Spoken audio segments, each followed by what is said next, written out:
You're listening to the Unreasonable Fridays Podcast Network. Go ahead, stand up, stand up, stand up. Stand up. Stand up. Stand up.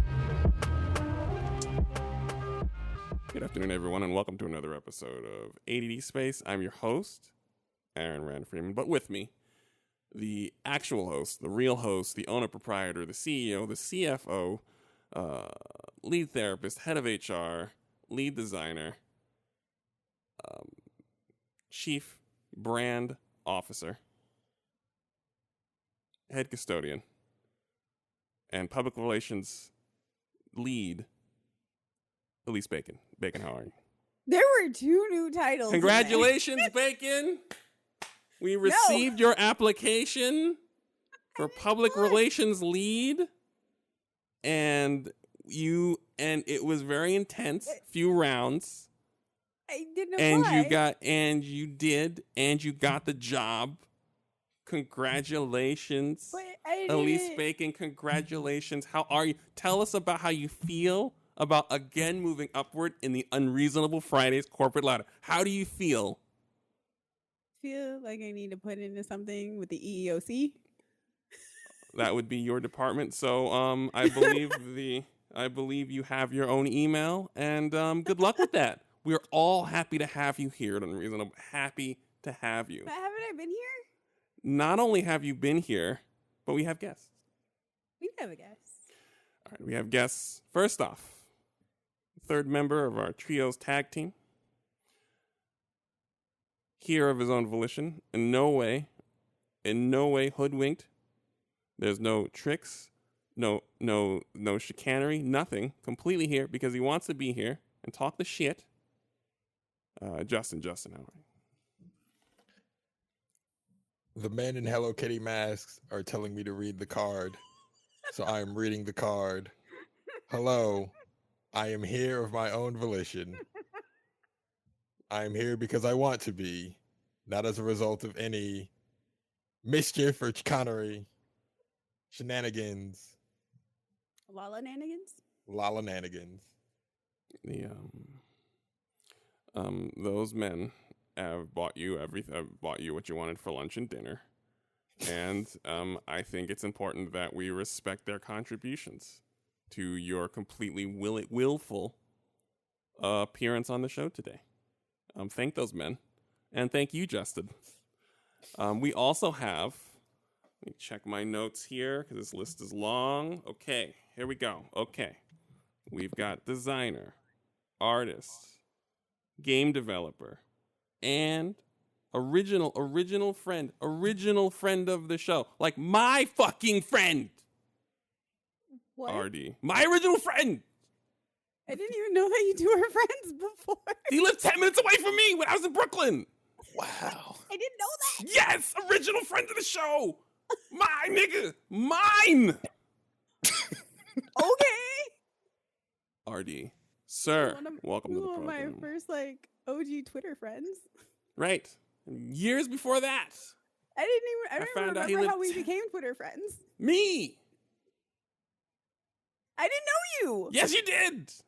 No. Yes. I was friends with him before I became friends with you. The focus is on Never original nigga RD, Okay. ground floor, foundational nigga RD. How are you, sir? Wow, man. Thanks for having me. And first off, I just want to congratulate Bacon on their new position. No. Like, bravo, well done. Just don't forget to send the elevator back down. And There's no elevator Listen, in here. He can't listen, afford elevators. It's a classic storefront, not unlike an old saloon and or general store. So, are you asking Bacon to leave the left door open? Then sure, no problem. We don't even have a storefront. If you want us to have a storefront, please. There is a storefront. It's not necessarily our storefront, but that still counts, Bacon. You can go after you're if done. you would like for us to have our own storefront, please subscribe to our Patreon right. so that we can give our employees, me and Najela, more than a 0.3% raise. So I mean, if you really need one, I know a guy who knows a guy, but that's neither here nor there. More to Aaron's point. Yes, More to my OG. point. Subscribe to the Patreon. Continue. OG, like Aaron just dropped the deepest lore. So I'll just help everybody a little bit. We have been friends for a rather long time at this point. that's right. And we did used to live 10 minutes from each other. That's right. It was legit. Like, I'm straight out of Brownsville. Shout out to Brownsville. And Aaron was not Bushwick. that far away from Brownsville. There you No, go. I'm Bushwick. Bushwick. I'm walking distance. Yeah. You lived in the nexus of the universe. That weird. I forgot the name of the transfer point from the L to the 3, where you had to get out of the train, walk, Crossbone, baby. walk. Genius out. and Livonia. Yes, you had to get out and walk to the other train station. So it was a transfer if you had the juice. You see, if you had it in you, that 5-minute walk counted as a transfer. They were not going to connect those train stations in any way, shape, form, or fashion. Okay. We're gonna get some live reactions here. Aaron, What? you haven't lived there in a while. Nah, it's been like 6 years, my friend. Well, I will have you know. There's a transfer point there now. Transfer point where? From Junius to Livonia. They built for free. one? Is it like is it like an automatic transfer, or is it like an actual like transfer where you walk from one train station to the next? Hell no, they ain't building one. It's just a walking Oh. transfer. Oh, okay. I was about to say, okay, that's fair. Okay, because I think I remember that was the case. But I mean, like the actual, like you can see one train station, but you got to get out of the other one, and sometimes run your black ass to that train because you can see it all happening in real time. You see it you see the doors to the doors of one train. You're like, I got to make this powerful move to catch that train. And then it's like a quick time, but you're just pumping the A button. Just pumping that A button. It's trials so deep it would make Ubisoft jealous. Like, for real, you go from one train station to another, and you're putting your life into your own hands by traversing the projects in between these two Bro. stations. I swear to God, I'm like, oh, this is But- what, like, sometimes I used to make that transfer. I was like, man, this is what white people worried about. God damn. Well, now they made the transfer a thing because white people are moving there now. So Wait, hey, what? Yeah, they've gone way past Broadway Junction, bro. That's crazy. I always assume that's when they would have to nuke the city, like Raccoon City. That's a certain point. There's a certain point in zombie penetration where you have to nuke the city, and I always thought East New York, Brownsville was the point, because at some point you start meeting active resistance from the city of Brooklyn, and that's where I feel like that's where you start meeting active pockets of resistance somewhere in there. Somewhere between East New York, Brownsville, and Canarsie is where you would meet active pockets of resistance. I think if they got to drop the bomb anywhere now, it's going to be Bushwick.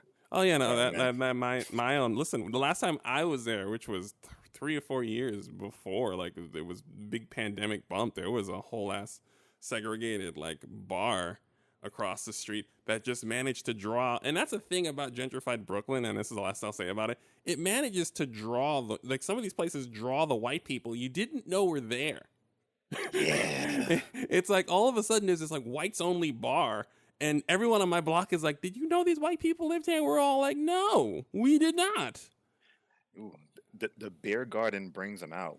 It If draws. you build it, they will come. All right. And with that said, we have an actual program, not about the city of New York, not about the great colony of Brooklyn. What once was, what is, what remains. We have a show. It's about several things. We have a show. We do have a program. First off, I have a thing that I want to ask, but first, we're going to hand it to Bacon to see what does this note say here. Here we go. Okay, so I've been personally watching you play the most lukewarm RPG of all time. And I have never seen, and this is the thing, and I was saying this to Bacon, there is something to be said for a game that's really good, and there's something to be said for a game that's really bad, because they both generate facial responses, emotional responses. But watching Bacon's face unflinching outside of like responding to the chat for 2, 3, 4 hour streams playing this game, Astria Ascending. I'm now here for the lukewarm update, the 6 out of 10 report. Please, Bacon, go. 6 is too generous. Like a 6 is a positive. If you want Oh. if you want a straight lukewarm, we're on a 5. No. We're we're it's not even in the zeros. Like we are, it is there's a no like I'm about 12 plus hours in and I still don't know how I feel about this game. We know. That's the best part about your streams at twitch.com baconzilla. Is that nobody you are having no reaction to it for hours at a time. We're not too sure what's going on. You're not too sure what's going on. The game is very awkward in design and narrative. I genuinely like I am trying so hard to figure out what the narrative is about. Like I can't. It is. I'm like, did I miss something? I'm like trying to wrap my head around this fucking narrative, and like I'm like I know it's bad because Artisan Studios keeps hitting like on my, and it's not like on every post. That's how I know it's not a bot. Every time I'm streaming the game, like they're the only like I get on that. And like I said, it's not for every single one of them because if it was, that's clearly the sign of a bot. This is a social media manager looking for anything positive happening. Yo. But like I'm having such a hard time trying to figure out what this story is. Like it takes place in this place called Harmonia or something, or at least like the city is called Harmonia, where the starting city. The world has a different name. There's like all these different races that clearly all have like extensive back history with each other that I have no idea what it is. Like I only kind of figure it out a little bit and like listening to the characters like have weird, awkward fantasy racism banter at each other. That I don't quite understand. And there's like a goddess who oversees the city. There's this thing called the Harmony. Like everybody talks about it. Like it's kind of like an energy. It's just called the Harmony. And everybody who participates in the Harmony eats this fruit called Harmelons, and it allows them to, I don't know. I don't know what it is. Melons. Doesn't it allows them to not be racist? I don't know. The game doesn't tell me. I mean, I don't know what Harmelons are. That was my Harmelon sounds like a startup. I mean, that's given the premise, that's just as good a guess as any. Apparently, this is the claim to fame. The reason why I even noticed it was because game reviews were talking about how unlikable the characters were. Because the characters are casually racist. Like all these kids. Imagine if like the Avengers took like one person from multiple countries, and we all talk shit about each other. Like we had no interest in being friends really, or like seriously being friends, and we were all just talking the most racist nonsense at each other. And they die after 3 years of service. Right. So we have very little time after they power us up. We got to do the thing, and we're all being shitty to each other. The white people were like, I'm not comfortable with this game's racism or the tone of these characters, in which case, as a black person, I'm like, what, white folks? And now I had to, and then I was like, I'm going to play it. But then Bacon started streaming it before I got a chance to play it, and then watching Bacon's face while trying to process any of this. And that's the worst thing, because the white folks were like mad, and Bacon felt nothing. And I was like, well then. I'm just confused. So they're definitely clearly like the races like clearly have like beef with each other. So like clearly like I know the point the point that is trying to be made is like not everybody's living in harmony. Etc. And again, like there's a lot of backstory. Like I know this one race was at war with another race for like ever, and the one who was doing the invasion was just like, well, y'all killed our people too. And it's just like, but y'all invaded. And then there's like another group, like these little fish people called Pescas. And everybody just talks shit about them. Everybody talks shit about them. And I'm like, why? And I also found out that apparently everybody before the Harmelons used to eat them. And I'm like, what? Like the game just like literally one of the characters goes, we have, because we were talking like the Pesca King, the King's like, we have the most to benefit from being part of Harmony and eating the Harmelons. If you know, we weren't part of Harmony, like people would go back to eating us. And like you never touch it again. Like, well, we haven't yet. And I'm like, excuse me? This is horrifying. Right. Yeah, I remember Bacon telling me about this, and what are they? The Pescas? Yeah, I- the Pescas. Yeah. yeah, the Pescas. I kept getting the name wrong, but Yeah, I and remember they- the first time he told me about this. I said, "I'm on their side." Right. Like it one of the people who's been watching me stream is just like the little kid's been spitting fire like this entire time. Yes. Like the little homie's just been right almost the entire time. And like the little demigod, the little Pesca is actually a child. Like he is a child. He got Yes. picked. And so like people are just mean to him because he's a kid. Yes. It's one And of he's those, a Pesca. it's one of those narrative things where I very think where weird. white people try to they try to illuminate problematic interactions with humans, and then they fall too deep into it because they're like white people. So Yeah. once they sit there and they try to, you see how racism is, you see how you treat the black folks, you start punching them, you know, and then you kind of get into it, you know, and then you start fucking the nigger. Sorry. Hey, sorry. Sorry. Sorry. But like so they basically like drop you into this like universe, like an already moving universe, and which is fine because a lot of games usually do that. But what other games do is that they actually like explain what's going on in like an organic way that actually makes sense. Like I have an easier time understanding the Dark Souls narrative than what's going on in in Astria Ascending right now. I'm like I don't understand what's happening. Yes. This game sounds like Tales of Detroit Become Human. Tales of Detroit. Right. Not wrong.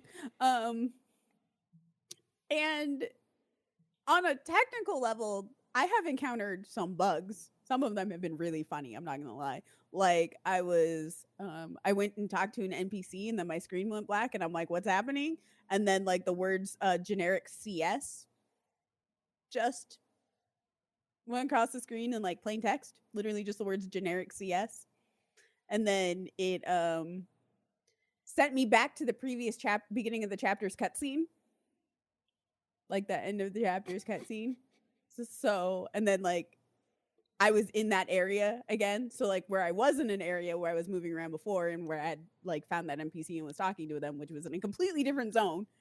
I went like backwards, and I saw a generic cutscene, and then went back in time, and I'm like, I don't know what just happened. And stuff like that happens often. There's been times where the audio on the boss fights just drops. Like my attacks make sounds, but the enemy's attacks just don't make sounds at all. So that was a very interesting bug. And it's something that happens every so often. Where just like the enemies there's no sound. The map is extremely confusing. It makes no sense. And it's really hard to explain. There's no real way to tell what direction you're going, I think or where a door on, because like it'll show on the map like there's doors here, but it doesn't, like the door's location where it shows on the map doesn't match the actual location where it is on the map. we were talking about like in the Discord or something about how bad maps are in games in general. Oh yeah, I was talking about it in like one thing I would like to see is like because people are talking about accessibility. There's a lot of conversation about Right. accessibility in video games, and one thing that I would really like to see is maps that make sense. Right. Like actual, I really desperately need better made maps because I have a lot of directional issues, which apparently have been exacerbated by the fact that I've had a long-term injury on one side of my body. So my brain doesn't actually recognize direction the same way that, you know, a person who hasn't had an injury on one side of their body for a long period of time, because that it'll actually like rewire your brain. It's very weird. And I found that it actually affects my gameplay, which is hilarious when direction is involved in raids, like Right. in Final Fantasy 14 right now. There's a lot of the raid content I've been doing involves a lot of direction, and that's going hilariously. I had to explain to somebody, I'm like, if you see me out of nowhere going in a direction that doesn't make sense, that's what's happening. Because, like, I'm like, you just move with the party. My brain's like, no, you go that way instead. I'm like, but okay. So I would like really better done maps so I can figure out where I'm going, because it's hard enough trying to like make sense with what's happening in the game with what's happening in my brain, and being able to actually like look at the map and be like, oh, I fucked up and I'm over here. I need to go over there now. But I can't tell mastery ascending. I can't tell what's up or down and where it needs to go. It really doesn't make sense. A lot of game maps have become maps and or squiggles. That one is blocks and squiggles. Blocks and squiggles, yes. And it's like most maps need more directional notation, even though they just do. And yeah, that one is blocks and squiggles through and through. It's bad by itself if you're good at reading maps, and as an accessibility issue, it is a fucking nightmare. And yeah, that's the most passionate thing. By the way, that's the most passionate thing you have to say about the game, for the record, Bacon. Just for the record. The maps are terrible. The maps are terrible, and here's why. It's an accessibility issue, and then you have a whole thing about that. So the most passionate thing about the game, you feel, is that the maps are bad, which is why we brought you in for the 6 out of 10 report. Do you have anything to add, Bacon? I really feel the combat scaling is also really bad. It's really poorly designed. There's not actually random encounters in the way. So instead of having randomized enemy numbers, or multiple groups of enemy numbers, there's really only 2 sets of enemies that I've seen. And just the basic enemies that you're fighting early on, they'll throw things that there's no way for you to be prepared for. So like one group was just threw a Omni stun, and you can't do anything when you're stunned. And it's Omni stun affects the entire party, so the entire party is stunned for 3 turns, and then you die because there's nothing you can do for 3 turns and you keep getting stunned. Is that one of those RPGs that need the strategy guide so you can know what's coming because you can't ad-lib in any way, shape, form, or fashion? No, because sometimes you can't even move before the enemy does. So even if you had a strategy guide, like I know how to defeat those monsters because I found out they're weak against Earth. Can't use Earth magic when you're stunned. So what are you supposed to do? Load And go. Hope that you don't get stunned on the first turn. That doesn't sound good at all. Right. And like I said, it's not even a hard enemy. It's trash that you fight in the beginning. Oh, that's unpleasant. Right. Okay. So there's also, I feel like the MP amount is really low and the MP cost is really high for starting off. So you have a sorcerer, but the sorcerer starts off with like 32 MP and the magic is like 16 MP. Oh, so you get 2 good goes and you need a glass of water. I got it. Right. And it's only single target magic. And they immediately stick you with enemies who don't take physical damage and are only weak against magic damage. And you can only regenerate MP inside of cities, not in dungeons. Okay. That sounds not fun at all. Right. And that's all in the first hour of the game. Yeah. Like that part is the first hour of the game with the MP and the weak against, like completely immune against physical damage or super resistant against physical damage enemies. Oh yeah, okay. Right. So it doesn't have very good balancing. And I have no idea what's happening. I don't understand the story. I'm genuinely trying to understand the story. I'm not gonna lie to you. It doesn't sound white hot. I'm just gonna be real with you here. I'm just gonna be real honest. Like I'm sorry. I genuinely thought that I had missed something until you told me that there's whole Reddit forums trying to figure out what the narrative is. Oh yeah, it's you've now reached the general consensus is that this game requires a Netflix series, at least one season, and a lot of design, a lot of design patches because it's not well done. So you're now where everyone else is, and now I understand you're the journalism lead here at Unreasonable Fridays, and you generally tell me what to do, but it's okay if you were to stop playing this for your own sanity and because there are far too many games out at once. Just leave that out there. A lot of games right there. Luckily, I don't have to continue to play it because it's on Game Pass and you're black and you're free. I mean, yes, but what I was going to say is because Back for Blood, or as I'm going to be old black and call it Blood for Blood, is out on Game Pass. So I'm just going to move on over to that. The beauty of Game Pass. And also, I have a question. I was going to...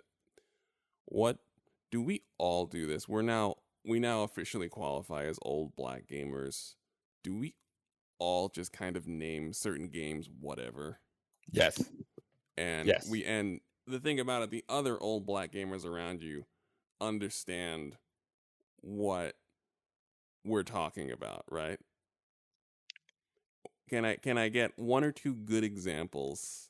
I'm trying to look up one right now because there was one that I used to use, but yes, a game that you just call it whatever because of whatever. Just call it whatever. It's like you just can't be bothered. You might love the game. It's not a knock on the game. Oh, this is rough. Listen, it's there. You pick one. It might be a bunch. There it goes. Bloodstained. There you go. Yeah, there you go. Bloodstained Ritual of the Moon. I call it Bloodstained Curse of Osiris for no reason. Wow. Right. That's super random. Right. That one is super random. Right. And it's that one's hard. Right. That's what I mean. But it's like when I say Bloodstained, whatever, it doesn't matter what I say. I say Curse of Osiris. You know that game? They go, oh, you mean Bloodstained with the girl? I go, yes, that one. Like Symphony of the Night? Yes, that's what. So we understand what's going on. And yeah, I just think it's very funny that as old black gamers, we do in fact it's like I said before, it's just Blood for Blood, and it's just like, sure, no one's going to correct Bacon. If Bacon goes, hey guys, let's go play Blood for Blood, we will all nod. We'll nod and load it up. Load up Blood for Blood. We will see the word black. We will see the word back there. And the other one is Black for Blood. Black for Blood. Which, I mean, that's also appropriate. There's like one black dude in the entire game. Yep. Really? Yeah, Walker. I haven't looked at that. I haven't seen the full character roster. They have a lot of different characters. There's only two white dudes. Yeah, there's only. But they both of the white dudes. I'm like, all right, where were you on January 6th? I need to know. Yeah, they're a little insufferable. Like if you played Apex and you're familiar with Caustic, it's like split that guy in two. Oh, Caustic. Oh, he was definitely in DC on January 6th. Oh, absolutely. 100%. He's the pipe bomb guy. I mean, I'm just saying. He was anybody's there. listening. I have actually taken to playing as mom. Oh I love no, Mom. I'm also mom. All right, this is gonna be an issue. Go on. We're gonna have to have a coin. We're gonna have the coin flip triple threat match. It's fine. We'll do it. No problem. I like running around with a shotgun and a machete, or a shotgun and a fire axe. And I have already started speccing a melee build. And that's something. Melee builds are finally a thing. You know what's wild though? The melee character Holly does not see nearly as much play as Mom. But Holly's good. Not a knock on Holly. It's just that's what I'm saying. Like Holly's Mom great. has I'm better shocked. team passives. Yeah, that's true. I just liked the idea of an old lady hacking zombies with an axe. Also true. I'm just here for the Like mom one-liners. the mom one-liners. Mom's shotgun is amazing. It's like really good. So until you find until you find a really good auto shotty, mom's shotgun is solid. And then once you get the auto shotty, god damn it, cat, you can replace it with a melee weapon. And I've also discovered if you have enough cards set up where so you gain health on kills, you gain Yes. health, you get plus gaining health on melee kills means you can just stand in the doorway and machete or axe things to death and not die. And then the card where you get health back for not every shotgun kill, just every shotgun shell that connects with Yeah, you get anything, you get temporary health back. HP. And then there's a melee charge attack, which I have found that it's pretty easy for me to just charge attack special. What are they called? Are they called special? Just any of the special zombies, essentially.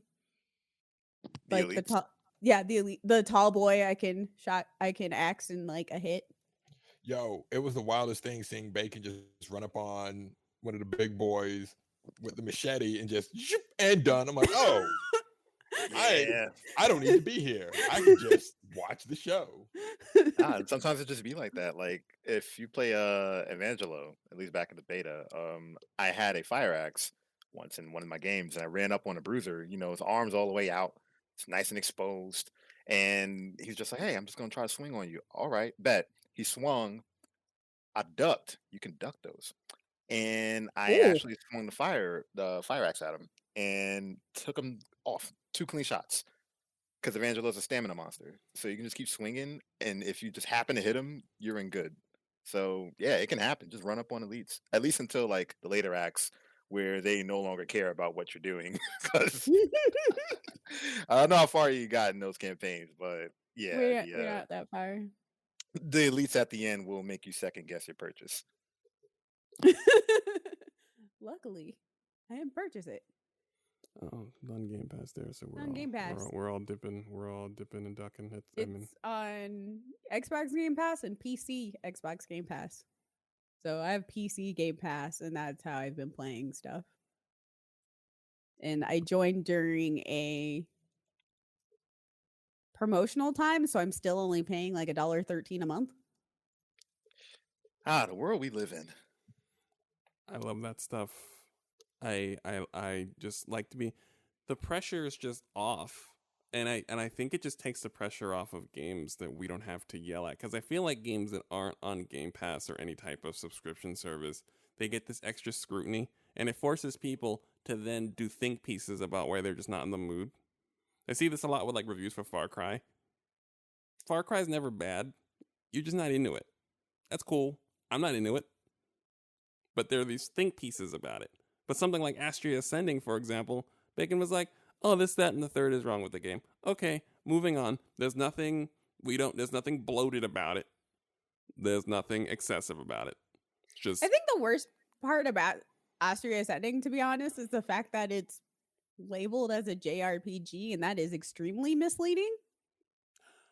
I mean, we can walk that back. I didn't want to get into that, but yes, I don't know.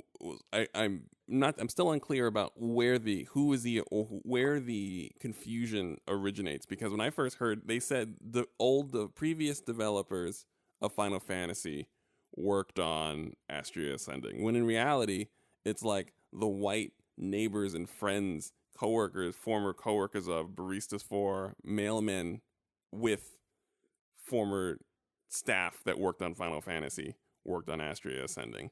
And where did that misdirect originate from? So both of the co-founders are game developers, and have been not just game develop. I don't actually. One's a game developer, one's been in game management, and they've both been in it for like almost over a decade. And one of them, the one who's the game developer, has He was a designer in the EverQuest series, and also has worked for Ubisoft, Electronic Arts, and Sony. And the other one, I don't remember what he does, but those are two white guys, and they've worked on a variety of games over the years, including JRPGs. I think one of them lived in Japan for a while.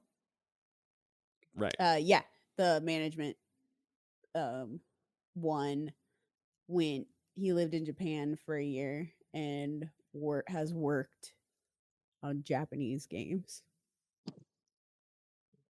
Wow. All right But then. All right then. it's two white dudes.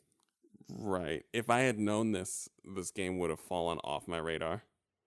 The reason why I even paid it mind because I was like, oh, former Final Fantasy people. Okay, that They works for got me. you with the okie doke. I mean, listen, that worked on. Here's the deal. That's the definition there. A long time ago, I got one of my favorite RPGs of all time is Lost Odyssey on Xbox. And it exists because of the people who didn't like the direction that Final Fantasy 13 was taking Final Fantasy in. So a bunch of the employees left and made an old school RPG like Final Fantasy 7, 8, 9, 10. Lost Odyssey is very good. So when you say former employees, I'm like, you mean the irritated people that blessed me with Lost Odyssey? Sure. I'm here for more of that energy. That was not the truth. No, this is two white dudes with a taco truck. That's not cool. Uncool. Yeah, there's a lot of misleading marketing on this game, and if I had been aware of that, I think the game would have made more sense when I started playing it. It makes more sense now that I've played it, but yeah, it's definitely okie doke. But that's why I'm excited. I have Blood for Blood. No, really, it's Back for Blood. Please don't. It's look for whatever. Blood for Blood. No, It it's says in fine. there, it's It's Back for blood. Blood. Listen, you're not It's going fine. to call it Blood of the Osiris. Listen, it's a fantastic game. It's a really good. It's fun. It's fun. There are some, I guess, negative reviews on the game right now because old school Left 4 Dead players aren't enjoying it. But I think those are PC players who have been playing a modded version of Left 4 Dead and Left 4 Dead 2 for the last decade. I think that they are concerned about the Left 4 Dead was originally a popcorn game that expanded into something more for the diehard fans, and now the Black Blood for Blood of the Osiris is essentially back to its roots as a popcorn game for people who just want to shoot Right. some zombies. Now, the developers are like, we're not going to let y'all do this again. What you did with Left 4 Dead is not going to be any modding, nothing like that. You're just going to have the game. We're going to give you content. That's it. You're going to be online. Sorry.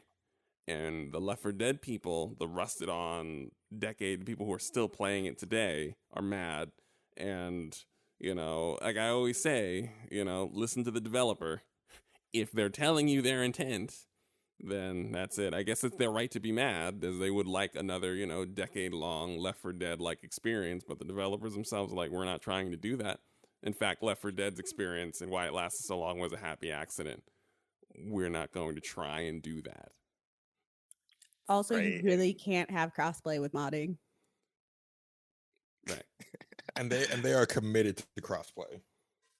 How is Well, the and people want the funny thing is people want crossplay, Yeah. Yeah. but you can't have crossplay with modding. Okay, here's the thing. As someone who was there, like Left 4 Dead, when it came out, it was like Aaron said, a popcorn game. Like we all enjoyed playing it because the scenarios are great, the characters were very much endearing, and the gameplay itself was very arcadey in nature. Like, you didn't have to think too hard about it. God, it is. But, the criticisms that Back 4 Blood is receiving right now, I think are incredibly unfair because, like Aaron said, a lot of people who've been playing the same game, and this is a Steam thing as far as I'm concerned, Yeah. like a specific platform thing, where a hit game will come out from Valve, and it will play that game for a solid decade, legitimate solid decade, and then assume that everything that may be created in that vein in the future going forward needs to be exactly like that game they've been playing for a decade. They got to put that time in and have it mean something, right? But as the devs of Back 4 Blood said, they're not really trying to cater to that crowd because mods are mods. It's a stray from the original vision. So as a designer, I could tell you outright, like if someone's playing my game in a way where they enjoy it, that's fine, right? But the next thing I'm going to do is the thing I'm going to do. So you can take it or leave it. And seems by the positive reception, I mean, there are some criticism, but the mostly positive reception for Back for Blood, a lot of people have decided to take it because it reminds them of the game that they used to have fun with before it got too serious. Yes. In fact, that was one of the things that Bacon had brought up. Was like we were in the Discord, and Bacon was like, you said you used to play with people, and they got on your nerves because they started taking the game too seriously." Yeah, and one of them broke my game, has like broken several of my games by cheating and using mods. Oh, And I got very angry with them and refused to play games with them anymore. And that kind of cut a lot of my experience with that game. Mm. So I'm excited to play this new version of it with new characters and a new system without trash people. And I it's actually had a strange. really positive experience with a random person today. And they were even on mic. Really? They were very nice. They're like, yeah, this is my first time playing. And they're like, neither of you are on mic. And like, my friend who I was playing with, the mic wasn't working. Like, he couldn't figure out. PC audio is weird when you're trying to like do Discord and game audio. It gets weird. I figured it out, but it's weird and it takes a minute. So like, he couldn't hear the other person, but I could hear the other person. And so I was on push to talk, so I would like reply to them, and we were able to communicate in a way where I was like intermediary between the two, between all three of us. And it was positive. It was fine. The person was not rude. I was very shocked.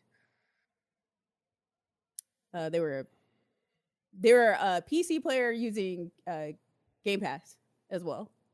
So it's also the crossplay is really the crossplay is working really well, which I'm surprised at. This is probably one of my better crossplay experiences so early on. Been playing with what? Justin, you were on PlayStation? Yeah, I'm on the 5. So you were on PS5. I'm on PC. I don't remember what my best friend was on, and another person from our FC. I think they were on PC. Yep. And then I was specific. I think they were on Steam PC, and then I was on Game Pass. Yeah. And I think my best friend was on Game Pass, but I don't remember if they were on Xbox or PC. So, and then other people that we've been matched with have been through PlayStation, PC, and Xbox, like a combination of the three. The crossplay is working great. The only complaint I have about Blood for Blacks is the menus. Plural. Gotta put the S on it. Gotta put the S on it. The menu system is atrocious. Like, that's it. I think that's a recurring theme in WB games, actually. Just terrible menus. But honestly, if the worst thing I have to say about your game is that the menus suck, it's probably a good game. Sorry, Hey. I came off of so many bad menus that I was surprised I could find everything right away. So, you know what it is? I think 14 has spoiled me because there's a lot going on with its menu system, but it's still very organized and easy to find things.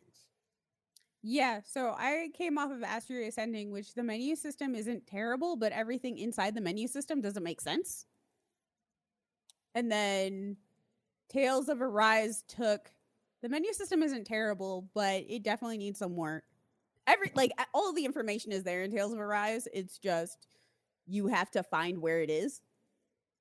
And then the Mass Effect menu system, Mass Effect 3 menu, is terrible. That is atrocious. Mass Effect It 3's menu is system one is of atrocious. the worst menus I have seen in my life. It is so bad. And this discussion about menu systems just reminds me of how few games I play with menu systems. Like the term just, it penetrated my brain just now. It was just something I never think about. World Ends With You Neo, that one has an awkward menu system. So like this one wasn't terrible. I was like, oh, here's where everything is. I get it now. It definitely took me a minute, but I found everything. So Wasn't the worst, but I can see where it would be bad. I've just had a lot of really bad menu systems lately. That's fair. That is 100% fair. Yeah. All right, Phil. What are you gonna say? I forgot. I was gonna say, yeah, try what is it? Black for Blood of the Osiris, Volume 1, available on Game Pass. Everyone by now knows what we're talking about, and that's the beauty of being old black gamers. All right, let's see what is on this.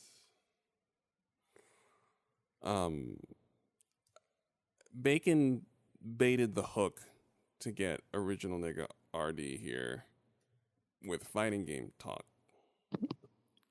And Yes. then I asked Bacon, I said, well, what has RD been talking about? And then Bacon exploded.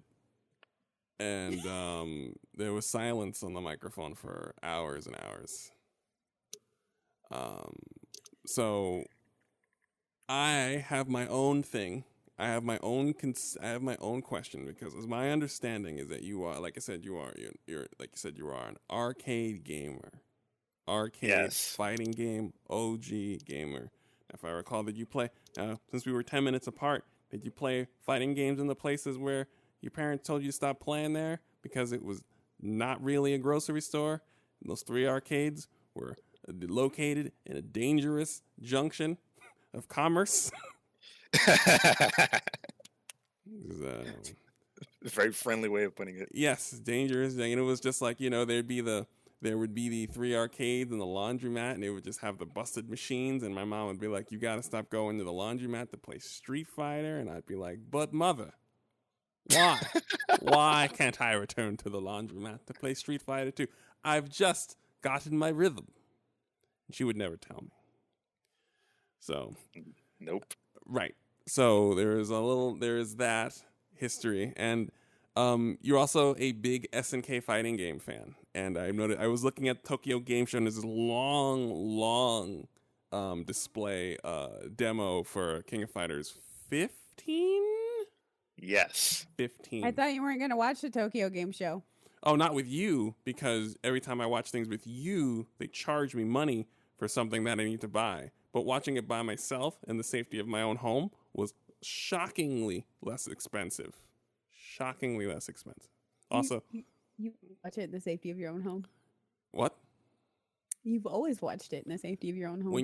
But with you, it's less safe in my own home. It's the universal safety of my own home. They're not going to announce any Castlevania Advanced remasters or anything that you obviously were planning to show me so that I have to buy on the spot. I didn't. It is a rather nefarious plan to juke me out of $20. I don't know where you got your cut, and I don't know whether you got it from Nintendo or Didn't get Konami, a cut. but I you would got like a cut. but you got a cut, and I think it's unfair. If you just needed to borrow some money, you could have hit me up, but don't hey, let's watch Nintendo Direct. Oh, they're bringing out all the Castlevania Advance games, Game Boy games I couldn't play moons ago all at once today at 11. He's still mad at me about this, everybody. I'm going to. I've known you for years. I consider you one of my closest, dearest friends, and I don't understand why were you so duplicitous just to get a cut of my $20 from Konami. I think I that was. didn't get that cut, but ruthless. I'll take the $20 commission. I think that was ruthless, and I think the lies need to stop. Anywho, RD, King of Fighters 15. The move to 3D. I've heard many people decrying it for the loss, and people have been saying that the SNK animated 2D sprites are the best animated 2D sprites in history in terms of detail, and losing that in the 3D is deeply problematic. You're an actual game designer and an artist, and I'm looking and I'm like, I don't know. I still don't know. Man. It's a conversation for certain, because I'm of the opinion that the visuals in KOF 15 look great, and I think there's some areas where they can still touch up, like the special move effects. I'm not really a fan of, because I know SNK can do a lot better than that, judging from their previous work. But again, the transition to 3D, some shit just gets lost. You know what I mean? And I think a lot of people were also spoiled by KOF 13. which was the last 2D game that SNK created before they made that transition. And 13, if you haven't seen it before, was a triumph of pixel art, to say the least.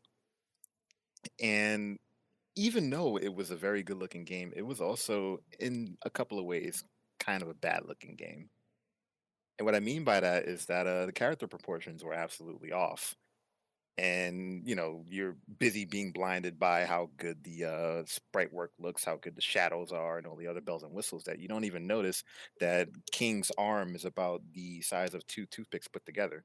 And it's just one of those things that, if the game is good enough, you're going to ignore all that stuff. But it becomes more prevalent when you talk about how bad the design, quote unquote, is with the latest release. And I feel like SNK has had plenty of bangers over these past 30, 40 years even, where they can have a little bit of a room to breathe. Because, again, King of Fighters 14, the previous game, was their first attempt at a 3D fighter in terms of, like, the modern era. I mean, they've made them before, and they've always been bad. But 14 was their first serious attempt because it was a revival of the franchise, right? 15 is the second attempt at a KOF game, but in between, they had Samurai Showdown. So Samurai Showdown came out, and they clearly displayed potential with their 3D acumen, at least. And now it's starting to resemble their 2D work a lot more. So, KOF 15 comes out, everyone's like, yo, these graphics are ugly. And I'm like, are they ugly? Or are you just not a fan of the style? That was my that was the thing, because I remember King of Fighters 14 came out, and I was like, this looks new. It didn't look ugly, but it looked new, like they were trying something out, but a new pair of shoes. And I was like, all right, well, it's not like they're going to stop making these games, so sure. It played well. No one complained about how it played, so perfect. Keep going. This one looks gobs better than this looks like they're comfortable with what they're trying to do after King of Fighters 14 and Samurai Showdown. And I'm like, they look comfortable. King of Fighters 15, that's what got my attention, was that, one, they weren't trying to bilk me out of $20 on the spot bacon. They it looked comfortable immediately. And I was like, put the bag in your mouth. And I was like, oh, they're good now. Now we're good, and we can, and now, like, I don't, and that was the thing, when I was looking at it, and people were complaining, and I was like, these sound like responses, because there's a clear point A to point C here in growth over the past 5-6 years. Right. And that is why I trust them with these designs and this art direction. The reason why, Aaron, like, keeping it a whole stack here, those CD locations where we were playing those arcade games was also the same place where I was introduced to Fatal Fury. Right. Now, back in the day, like, for those who weren't around, there was Street Fighter and there was Fatal Fury. So if you were playing Street Fighter, you had a very specific idea of what fighting games are capable of. And then Fatal Fury comes along, flips the whole thing on its head, and you go, wow, this is almost as good as Street Fighter, if not the same as Street Fighter. And SNK hooked me back then because they were committed to their own house style. You know what I mean? And, like, Capcom made Street Fighter. Everybody goes, yo, Street Fighter is the GOAT. And there's a good argument for that, right? But here's what people don't realize about Capcom. They barely make fighting games. Like, if you count their franchises on, one hand, you might get about 4 if you're lucky. Meanwhile, SNK has, like, freaking double digits in terms of fighting game franchises. So they've had plenty of time. Don't they have, like, a bazillion? Yes. Right. So they've had plenty of time to fuck it up and get it right. Over and over and over decades. Like, we talk about I think we had this conversation a long time ago about, like, Balrog and DJ, right? Yes. Now, those were the only 2 niggas we've ever seen in an arcade, right? Yeah. And we were like, yo, this guy is not the best of us. And then DJ comes along. This guy is also not the best of us. What is DJ, you leave. My man is Jamaican and happy. My man is happy to be here. He is happy to be out here. So happy. He's on the main roster. He is happy. So listen, the first time I saw DJ, I was about 7 or 8 years old, bro. Like, I didn't know where Jamaica was on a map, but I knew Jamaicans, and I knew they didn't act like that. Yeah, yo. So I was like losing it right there. And this is the point about SNK, right? At the same time, Fatal Fury was out, King of Fighters is really getting started. KOF 94. Who do I see on the screen? I see Heavy D. I see Lucky Glauber. I see my man in a whole basketball get up under the Brooklyn Bridge fighting niggas. And I was like, yo, I'm in. I'm in. First Heavy of all- D. I don't know what the D stands for. I assume he was named after the rapper, of course, but Japan. Anyway, my man is already up there, full 6'6", double tape fist, looking like Overton from Living Single, just punching everybody as hard as he can. And this was going on at the same time Balrog and DJ were in the arcades. So the choice was clear. I'm going with SNK. And as time has progressed and we hit KOF 15, they have a litany of black characters because their designs are so good. And their style does it justice. Like, I can tell a Heavy D, a Lucky Glauber, a Seth, a K-Dash even. The star of their series was once a dark-skinned man. And they put so much work into those character designs. They need a in-house style and art style to make it pop. They need to follow those principles. They need to talk about figure and ground, as in like the backgrounds are amazing, right? But they don't distract from the fighting at hand. The only thing you'll notice in the recent trailers is, oh, these effects are kind of janky. They look kind of janky. I'll be the first to say it, because if you played any of their previous games, you realize they could do a lot better. But again, it's all about style, because there's a lot of games that kind of just, you can't look at them in 2021, right? Because the style didn't age well. A KOF 15, by what I'm seeing right now, this will still look good about 20 years from now. Like we could say that about pixel games, especially like Castlevania Symphony of the Night, right? Great game. Reason why we still have it in such high regard is that you can play the game today and it still looks like a high budget indie title, even. And then other games, they kind of fall by the wayside. Like, I love Tekken. I can't look at Tekken 2. I can't.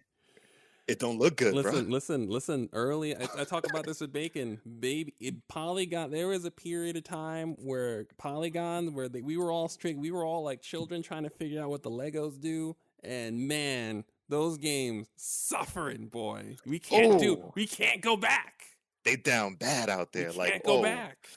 Listen, anything that was ever on the N64, I'm struggling with personally. Yeah. Like that's something I got to talk to my therapist about. Like those games are not. Those games are not good. That's what happened when Nintendo when Bacon jipped me out of $20. They announced that they were putting in 64 games on Switch Online, the service.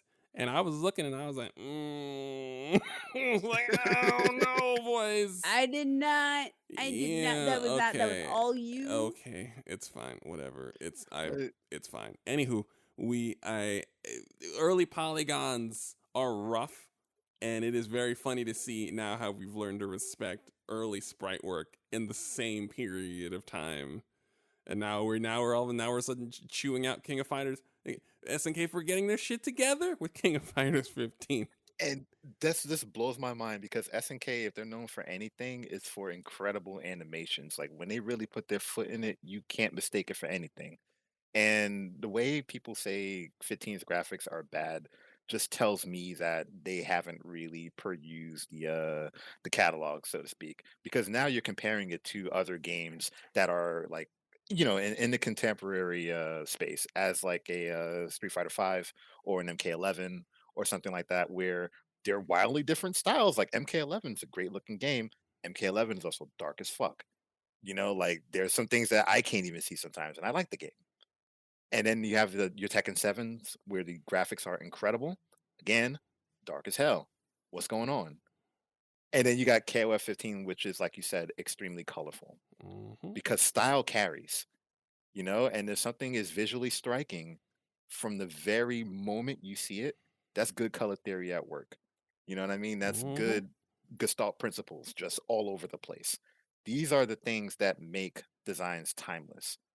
And I think a lot of people are having a reckoning, so to speak, because KOF is choosing not to be the latest and greatest in terms of graphics. They are carrying this entire franchise on the art team's back. And I think it's working for the better. And I think when the game gets released, a lot of people will be able to see that. I agree. And also, I think fighting games have such a more elastic concept of what looks good. And also, I'll say this also, I think 3D graphics now have an elastic, like a rotating set of criteria, like brackets, criteria, whatever you want to say, for what constitutes good graphics. It has to, your art is more important. Like, for instance, like, I don't like the way Killer Instinct looks, even though Killer Instinct looks technically like the Xbox One version of the game. I don't like it either. Right. It's not, but I understand that it looks superb. Like, technically, it looks great. But in terms of art, it's just, Killer Instinct has never done it for me. And then that, which is the top of the mountain for its franchise. I was like, Yeah. And like, not a lot of people like understand the difference too between a game that's good to play and good to spectate.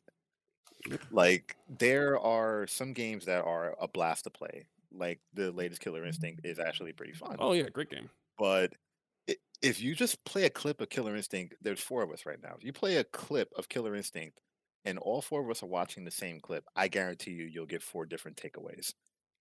Because there's so much visual noise in a simple Killer Instinct match. It's very hard to tell what's going on. Like, if you see a Cinder mirror, and for those of you who've never like experienced Killer Instinct or know what Cinder is a dude who is literally made of fire.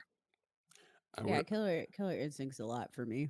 Imagine one dude made of fire finding another dude made of fire. Would you be able to tell them apart? When they do moves and there's embers everywhere, there's explosions, would you be able to tell what's going on? I mean, would you tell a Fierce from a jab? Would you tell a DP from a fireball? You cannot. There is nothing going on there that allows you to make the clear visual distinction that these are 2 separate characters.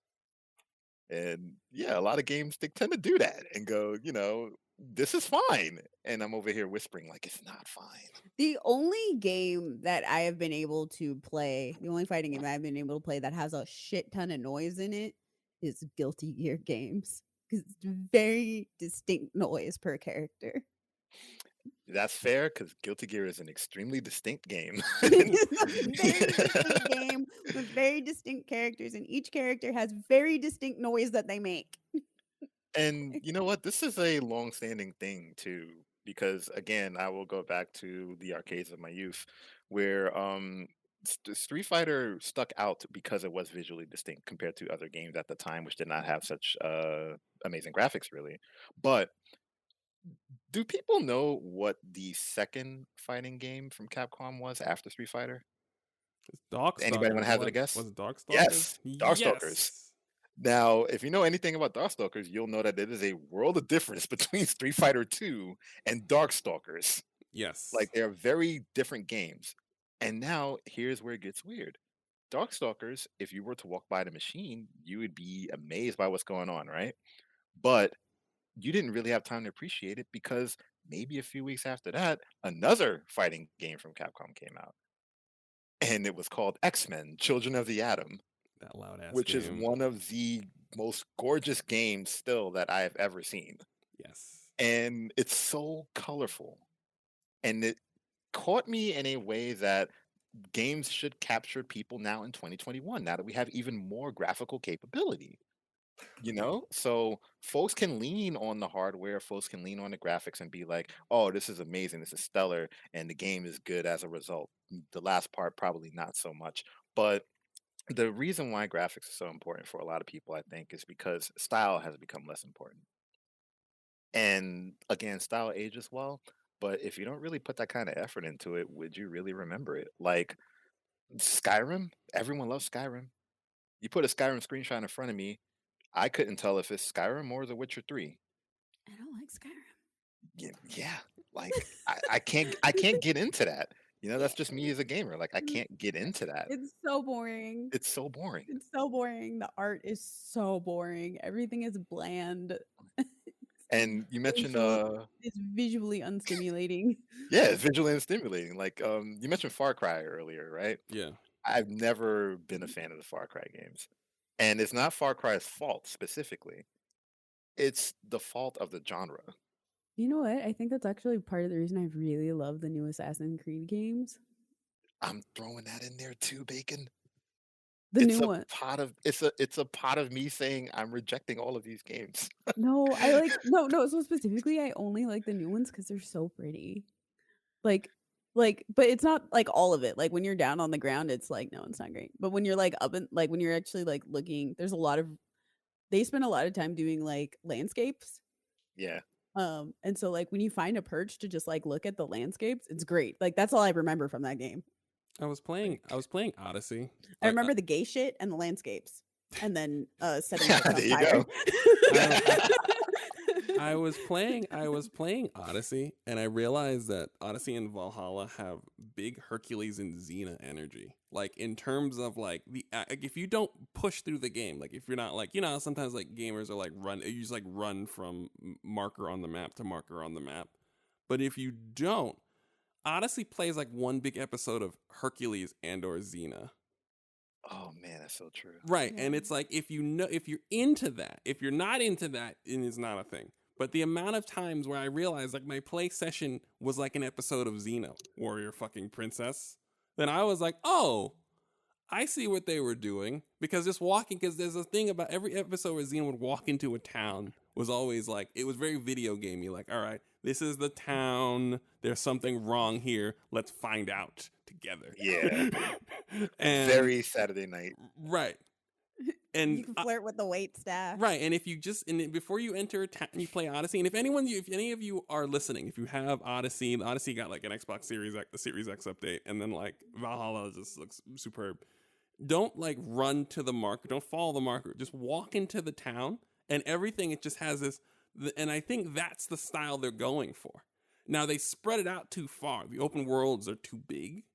But the Yes. energy, but It's so big. right, but the energy that they're looking for is Xena Warrior Princess, and they're nailing it. And then you like just do a lot of wandering for 6 hours.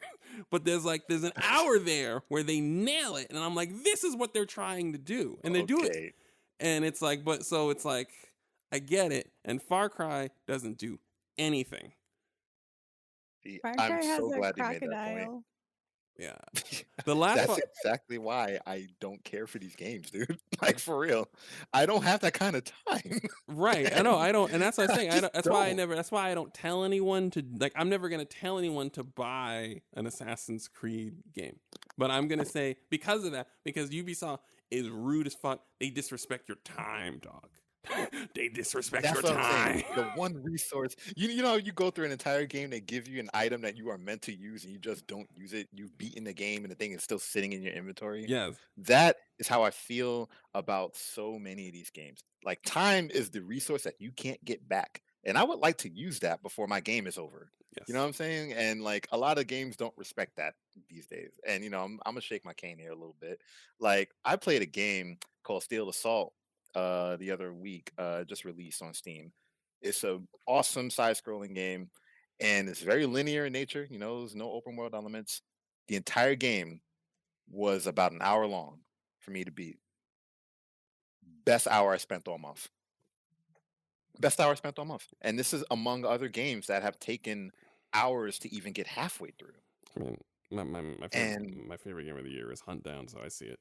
Hunt Down has talk to him, Aaron. Talk to him. Hunt Down. I played Hunt Down like 2 months ago. I honestly can't give my game of the year yet because Endwalker hasn't happened.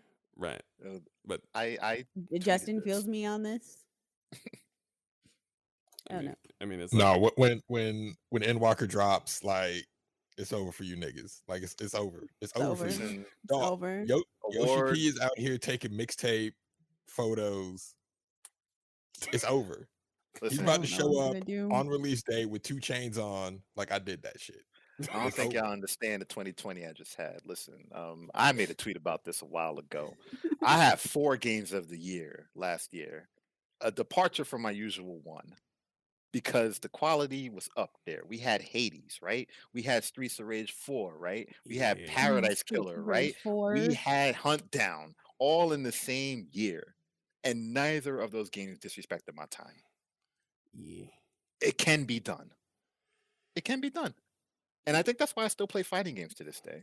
And Because they don't disrespect my time. Yeah, it's gonna be hard because like I said, one thing I like Final Fantasy 14 is an MMO. Clearly I'm in its addictive grasp, but like the game also doesn't punish you for not playing.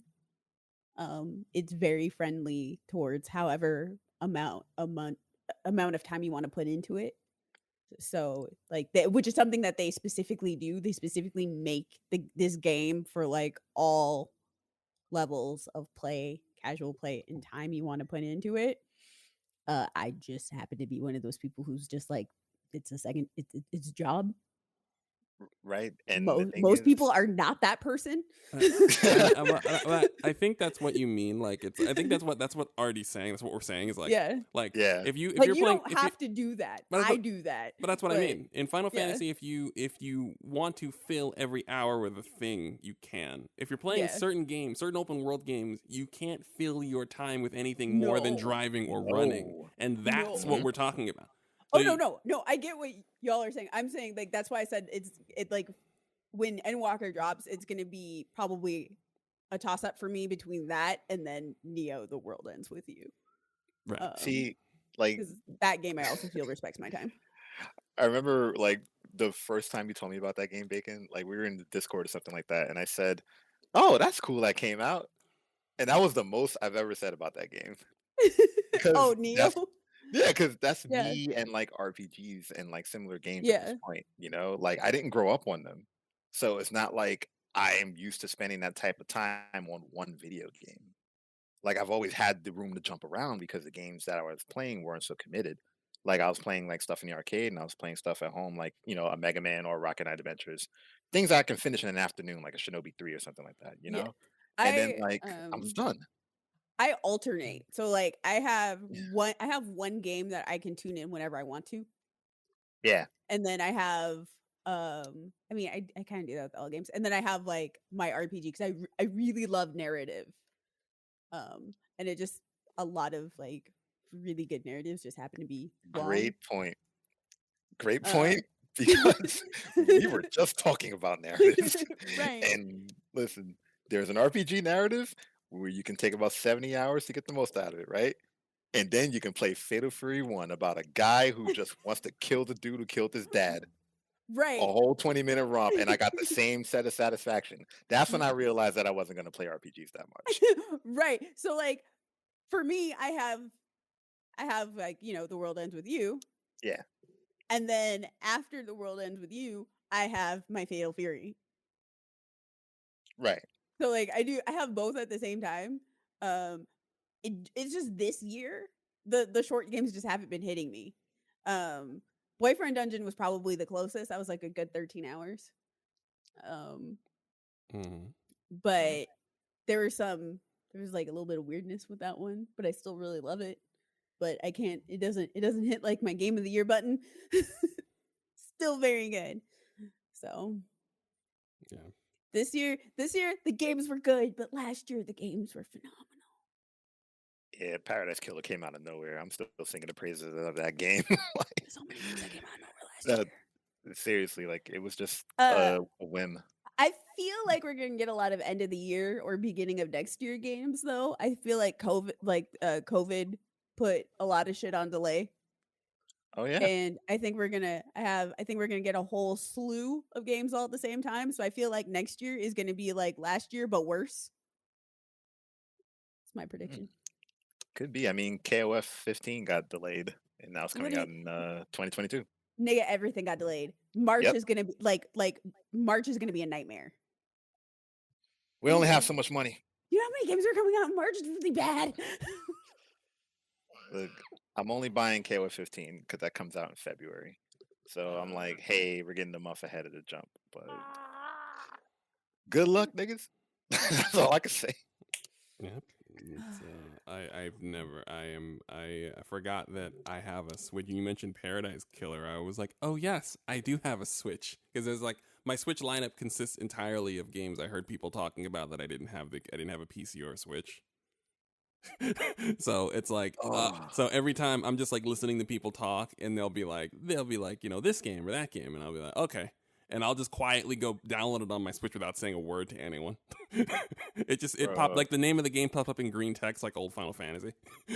It's just like, okay, so Yo, I'm so pressed that No More Heroes 3 is just stuck on Switch. Like, I'm so pressed. listen, I'm right here. I'm right here with you. So Well, while I have Justin here, Justin, Yes. are you excited about the Dark Knight changes? All right. I didn't think this was going to That be was a this show. firm, all right. I didn't know if this is going to be this show, because we word. do have like some weeks leading up to Endwalker to digest everything. But if you just want my early impressions on the changes they made to Dark Knight, I have you here. You are here right now.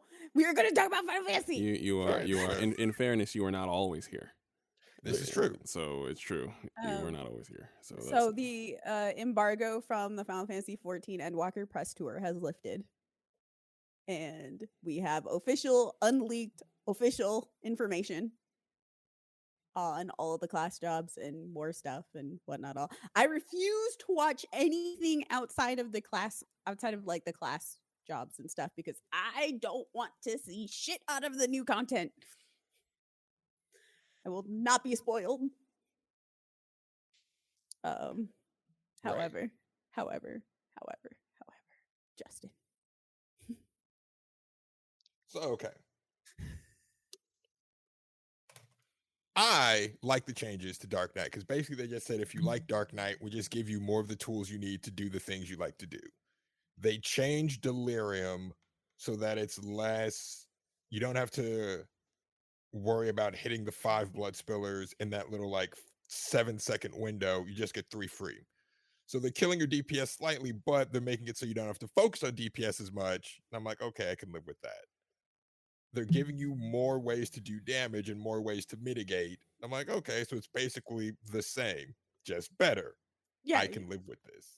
yeah, you're literally going to be taking less damage and doing more damage at the same time. Yeah, and I'm like, I'm cool with that. I haven't seen, because potencies and cooldowns are subject to change. I haven't seen the new Blackest Night cooldown. Also, the potencies. No, the cooldown should be on there.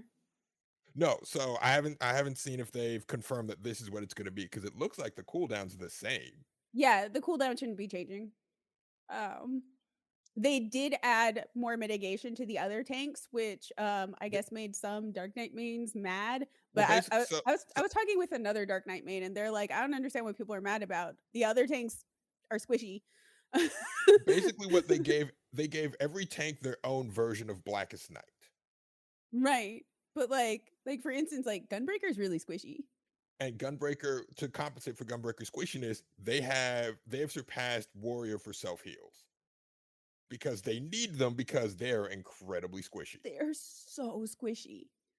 So the complaints that are out there, basically all of the tanks feel the same, but they only feel the same if you don't play other tanks. If you play other tanks, you feel the differences between all of them. What they've done is they've made tanking in general a streamlined process. Tanking is the same no matter what class you play, but each class feels different because each class accomplishes tanking in a different way. Right. And I like that. Like what they have done is, if you want to tank, you do not have to learn how to tank on each class. You just have to know the fundamentals of tanking, and then learn how your class does those little nuances.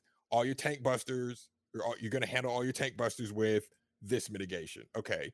But that mitigation does something different for each class. You get a different bonus. Each class is going to have their own damage combo. But all right, that damage combo does something different for each class. But the fundamental of mitigate, single target combo, AoE combo, group mitigate is the same. You just need to learn what all of those things do for that specific class. But the fundamentals of tanking are the same. And 14 does a really good job at making concepts easy to get more people into the game. and rewarding you for knowing the nuances of your class. You're never punished for not knowing the nuances of your class in regular content. But if you want to get dangerous and spicy and start doing EX Savage and more end-game content, then you need to know the nuances of your class. But the game fosters an environment for you to learn those. And if you don't want to learn it, you learn that it's not your judge. Cool. You're not punished for not doing that. Hi, it's me. I'm doing ultimates now. Yeah. What So the fuck is wrong with me? I like the changes to it's not even changes, the upgrades to Dark Knight. I like the changes to the other tanks because hopefully it means that more people won't have tank anxiety. Because like in the Novice Network, I see a lot of sprouts pop in and they're like, yo, I'm anxious about tanking. And one thing that we always say is like, yo, just get in there and do it. We'll run some with you just so you can get used to it. But the 14 community isn't insert toxic community that you came from here, right? Like we have our toxic elements, but for the most part, folks are chill. Yeah, a lot of So, the toxic folks get weeded out really fast. yo, and I'm hoping that these changes they've made make people feel more comfortable with tanking. Because then it's like, okay, I want to do this thing, but I don't want to let people down. I think that's why RFC, the first thing we do when folks would like go through the game is we made them do Titan EX so they could learn to fail. Yes, that's literally why I did that. That's why I refuse to call it hazing. It teaches very important structures of how Yeah, it's the how Kobe Bryant fights- lesson.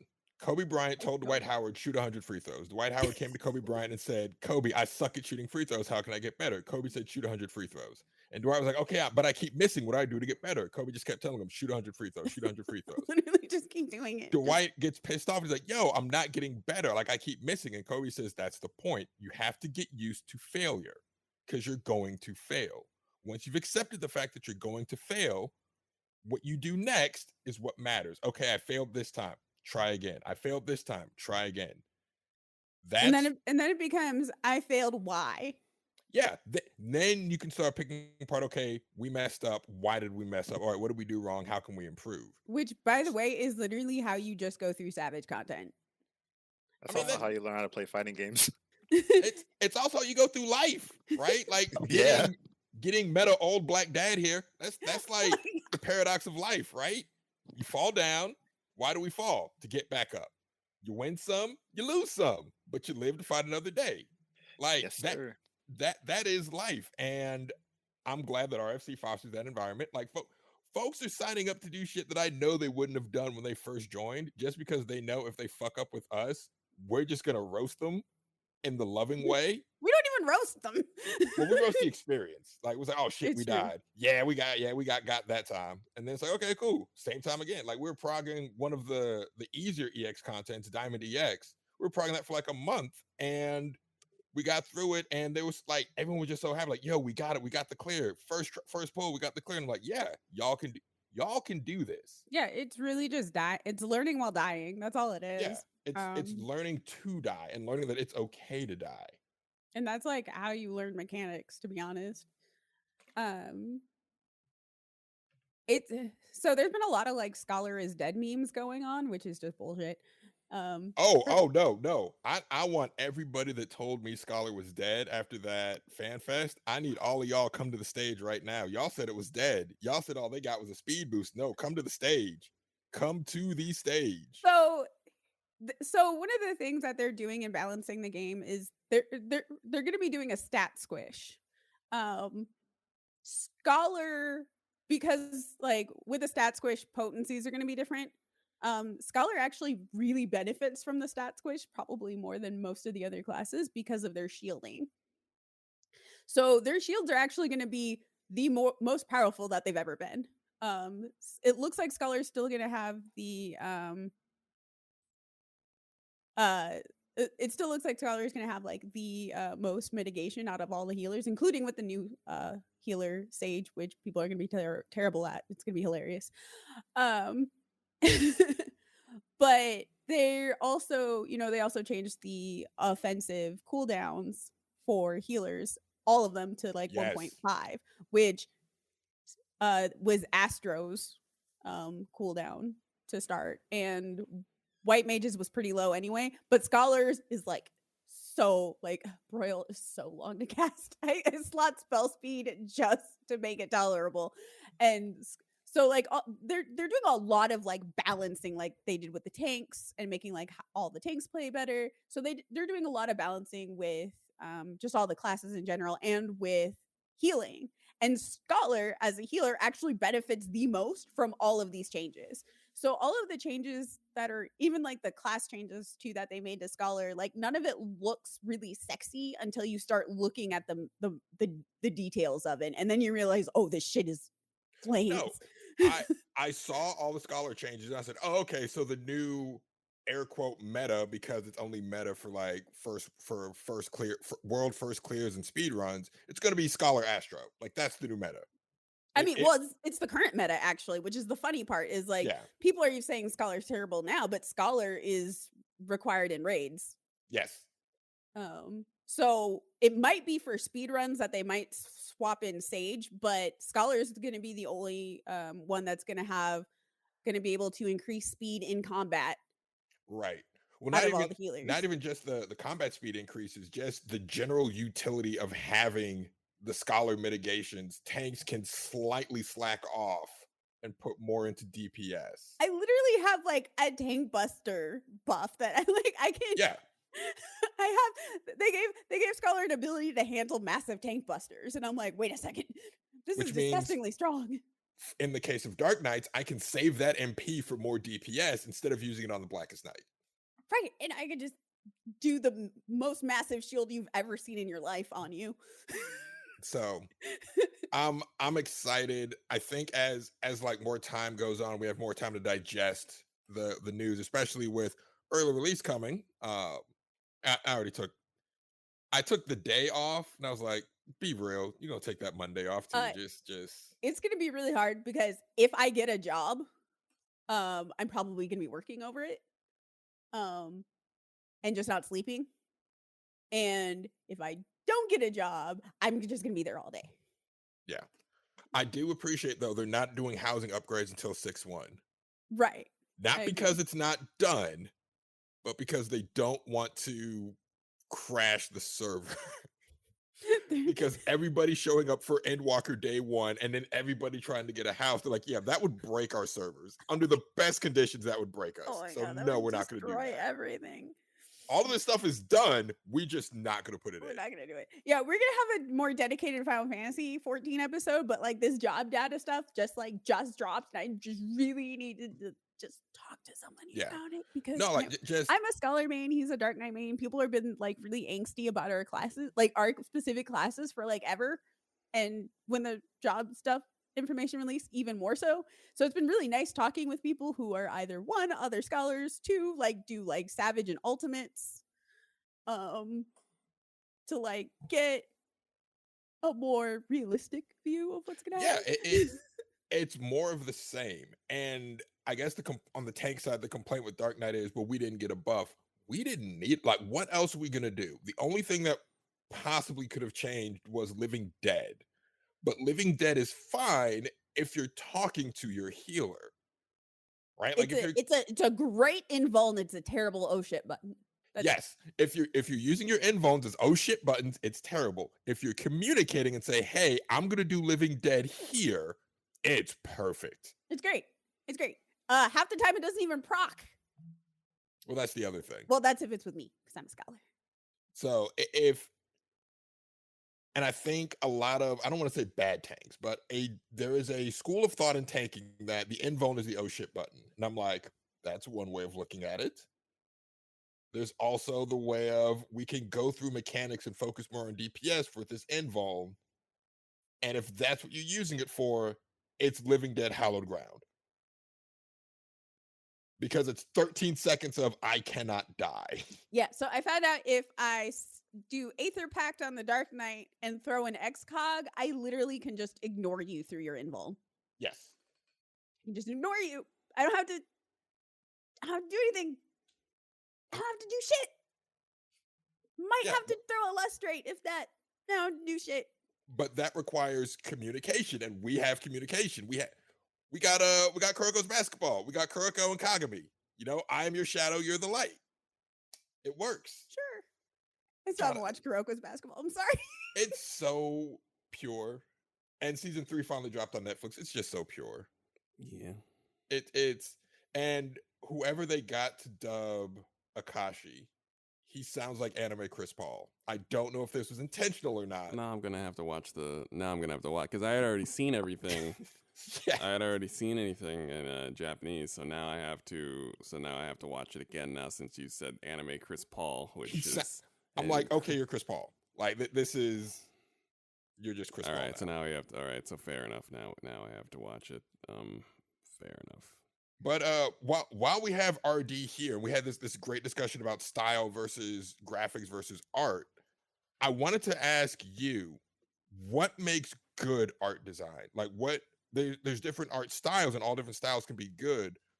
But what makes the art design itself good? Like what makes art stand out from a design standpoint?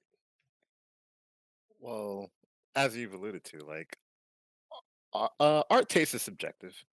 You know, God, some is people it think some things are subjective? good, some people think some things are bad, and there really isn't a right answer. There's no right way to do it. But the way that's most appealing would be considered the right way in terms of just like technical skill or maybe prowess. And I think what makes a design good, in my opinion, is style. Like style is everything. Because if you have like some type of a concept that you have, right?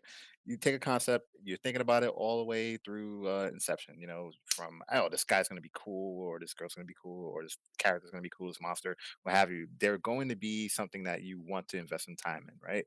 And because of that, you're going to have a you're gonna have a really long look at them visually, like distinctively. And you have to think, oh, what would make them stand out? That's really the question because there's a lot of characters who have been, born from similar origins, and there's other characters who look just like this thing that I'm thinking up, just out of nowhere. But how would I make it different?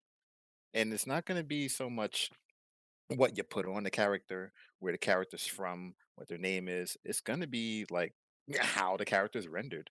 Like the style is the most important thing. A lot of games come and go which were great games, but I'll never touch them again because I wasn't that interested in them visually. But a game with some good style is going to go a long way. And what makes it like good, quote unquote, what makes it stand out is the fact that it leaves an impression. Like it leaves an impression on your brain because there's a lot of things that we consume, especially in this like day and age with our media, where we can just put it in one ear and it comes out the other. You don't remember half the shit you experienced or watched. Like me, I'm pretty bad with my own memory, but I can tell you that I've played things all the way through and I had a great time with them. But if you ask me to remember the specific detail, I can't because there's just nothing like hooking me. There's no distinction. And with art, you have, I wouldn't call it cheating, but I think you have a very distinct advantage when you can create something that people can look at with their own eyes and realize that, oh, this is something that I have never experienced before by simple measure of everyone being different. So if art is subjective, then the best you can do is create something that can appeal to multiple perspectives. And the best way to do that is with style. Because if you're going straight off graphics, or like I want to call it house style, but like a established norm, so to speak, in terms of like how realistic things should look or how they're portrayed, then you're not going to have the widest gamut of like opinions.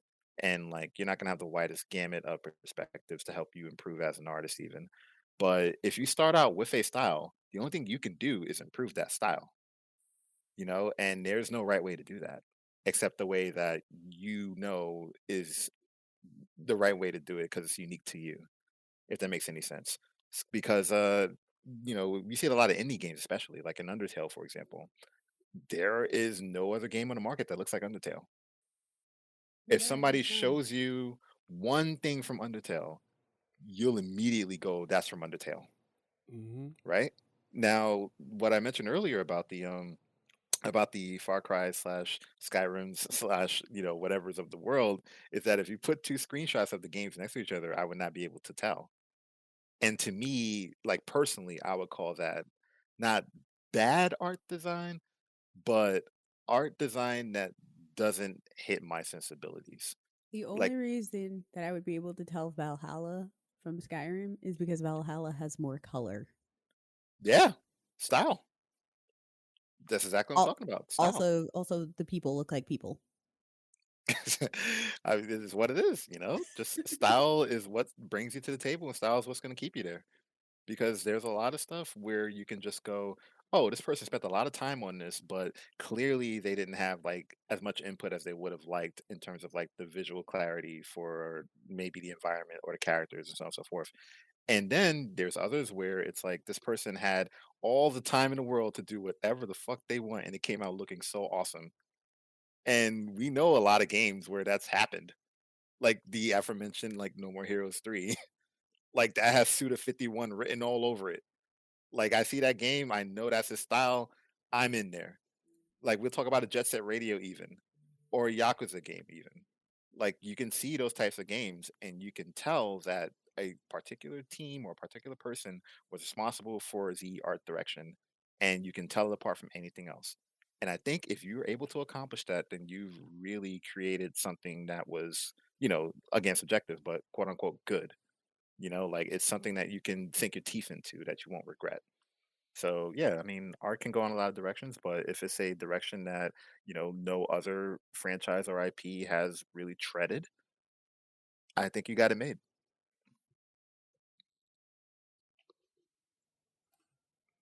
Whenever I see someone who plays Skyrim a lot, I always feel like you're letting corporations know they don't have to try. Stop playing. So that's actually what would maybe want to ask the question, because narrative can carry you a long way, right? Gameplay can carry you a long way, but Skyrim, and to an extent Fallout, kind of just feel bland and empty. Like you can do first I feel person like you- Fallout, by the way. Just clarify the first two Fallouts were solid. And then Yeah. they went and then they shifted perspective and oh shit. But please, Yeah, they continue. were extremely different, those first two. Ooh. like I feel like you can do hyper realism without sacrificing style, right? Like your style doesn't have Exactly. to be hyper realistic.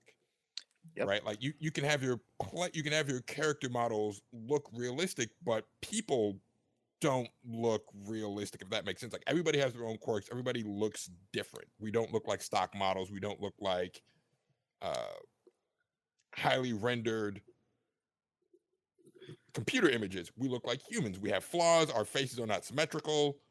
That's why Miranda is so just jarring to look at in Mass Effect 2, because she is a perfect human and she is perfectly symmetrical in her face, and it is really, really, really, really off-putting. That's by design, but yeah, I feel like you can do stuff like that, and just because you take creative choices with your design, like a King of Fighters, that doesn't instantly make it cartoony, Right. right? Like you can do those kind of designs and not fall into those tropes. Like Bacon start the tally. One thing I really enjoy about One Piece is the very character design. Okay, I'm here to help, Bacon. I'm here to help. I don't think I've shared this in public, so this is going to be a world premiere for folks. But my favorite manga of all time is JoJo's Bizarre Adventure. Yeah, I can feel that. I can feel that. And the reason why is because there is literally nothing like JoJo's Bizarre Adventure. Yes. At all. Yes. Like I've perused so much manga and anime throughout my entire time on this earth. There is literally nothing like JoJo's Bizarre Adventure. And you can feel when other manga try to copy that design style. Oh, you don't even have to stop at manga. Video games. Well, Half that the too. cast of Street Fighter is inspired by JoJo's Bizarre Adventure. JoJo's much older than people think it is. Mm-hmm. Yo, 86. It's a very old property. Since 1986. 1986. Its art style is so distinct and powerful. It got me through one of the most racist runs of a program I've ever seen in my life. When they go on their way to Egypt and like I don't know what seasons are. Oh, When that's they- on the- that's when two. when they're That's on their two. when they're on their way to Yeah. Egypt, that is one of the most consistently racist runs of anything I've Wait. ever watched. Is part it three, when part three. Jotaro and his dad are going And- to Egypt, and or when they're on Jotaro goes the first time? No, and Jotaro's going with his dad, and Okay, then, yeah, like yeah, there's yeah, a- yeah, as yeah, a starting as a five as a is- starting five when they're going to Egypt as a Yeah, starting that's good. five, And that's the most racist shit I've ever seen. Yes, it is. Consistently racist. Yes, it like is. every episode Oh, is yeah. more racist than the last, unflinchingly so. Yeah, and the art style carried me all the way through to that. I was vibing, and I was like, man, this is deeply problematic for like 15 Okay. episodes. Aaron, now here's the thing. Before part 3, where that takes place, did you experience part 2 by chance? Yeah, Yeah. So remember Smokey? yes. Yeah. That was rough for me. That was rough for me, buddy. Like, when I first got started, I was like, yo, they got the black character. Okay, so there's only 2 ways we can go from here, and that is up and to the left, right? So I'm over here like, all right, what are they gonna do? What are they gonna do? And he made out okay. And I was like, okay, he made out okay. He made out okay. He made out okay. And I'm wondering what they're setting me up for. They sure enough try to get me down to set me up for the latter third of that part where he's teaming up with a literal Nazi with an actual chain gun coming out of his chest. Listen, And I'm like, listen. okay, that's what they were setting me up for. Listen, in his defense, German science is the best science. But please continue. Oh, but here's the thing, though. Here's why I'm bringing up that point. Because it's an intergenerational like series, you know. So you start with one member of the family, and you keep going through the bloodline, pretty much. And in that time frame, the characters, even the side characters, they evolve into different roles. Like that same Smokey eventually becomes the mayor of New York City, and like, you know, it's a complete difference. And then the characters, and you can see Araki, the author, he eventually gets better at designing characters. Because originally, for folks who don't know, JoJo was more or less a homage, the first part, to a Fist of the North Star, which is why like Jonathan looks the way he looks. He looks just like Kenshiro. I actually knew that. I don't know But- why I knew that, but I knew that. But yeah, and like as he grew to do the series a lot more, he branched out into his own style, which is why you get the more like androgynous characters down the line. Because now he's he's always been a fan of high fashion. It helps with his designs, from what I understand. So, you know, he leaned into that a lot more. And by leaning into that, he also leaned into different cultures in particular, and he got a little better at portraying them. So what happened in part 3, Aaron, that doesn't happen much, if at all, in the later parts. Oh, I'm here. Because Go on. yeah, because he actually, you know, like gets a lot more perspective, so to speak. And I think you have to, with the way that whole series is set up, where you're naming stands after music. You know, like Mhm. you're getting more involved. Like by the time part 5 rolls around, he has a Jodeci song.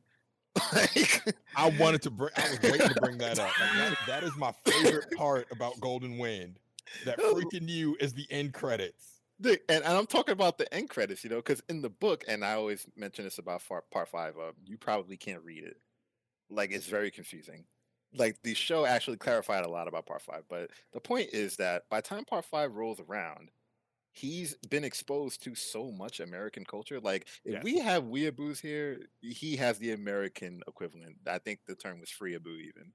And he has gotten to this point where he can design characters and they are all fairly respectful to the source material. Like part 7 is a long ways away, but Steel Ball Run is one of my favorite pieces of like literature ever. And it's because he actually applies a lot of the techniques that he's been working on the entire time. But yeah, part 5 comes along, he's in the high fashion, and he creates a whole lot of characters who just don't follow the standards and traditions of other like shonen conventions. Right. So yeah, it becomes a complete 180. It turns the entire genre on its head. And it's one of those things that you can't shake. You know, like when you have a really good design going, like the whole universe of JoJo is designed fairly well. And that's because he was just such a fan of so many things and he tried to fit it into one series. Like he's a fan of classical art, he's a fan of music, he's a fan of video games, he's a fan of comic books. Like he throws all of that into one series and it creates something that really can't be replicated.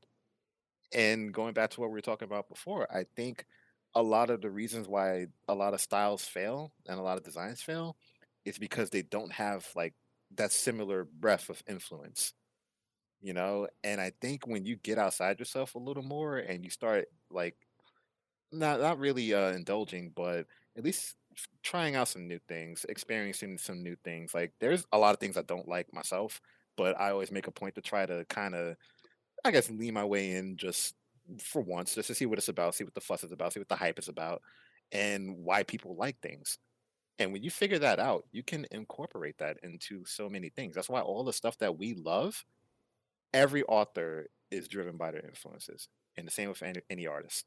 So yeah, we'll continue to keep doing that and get great games out of it, hopefully.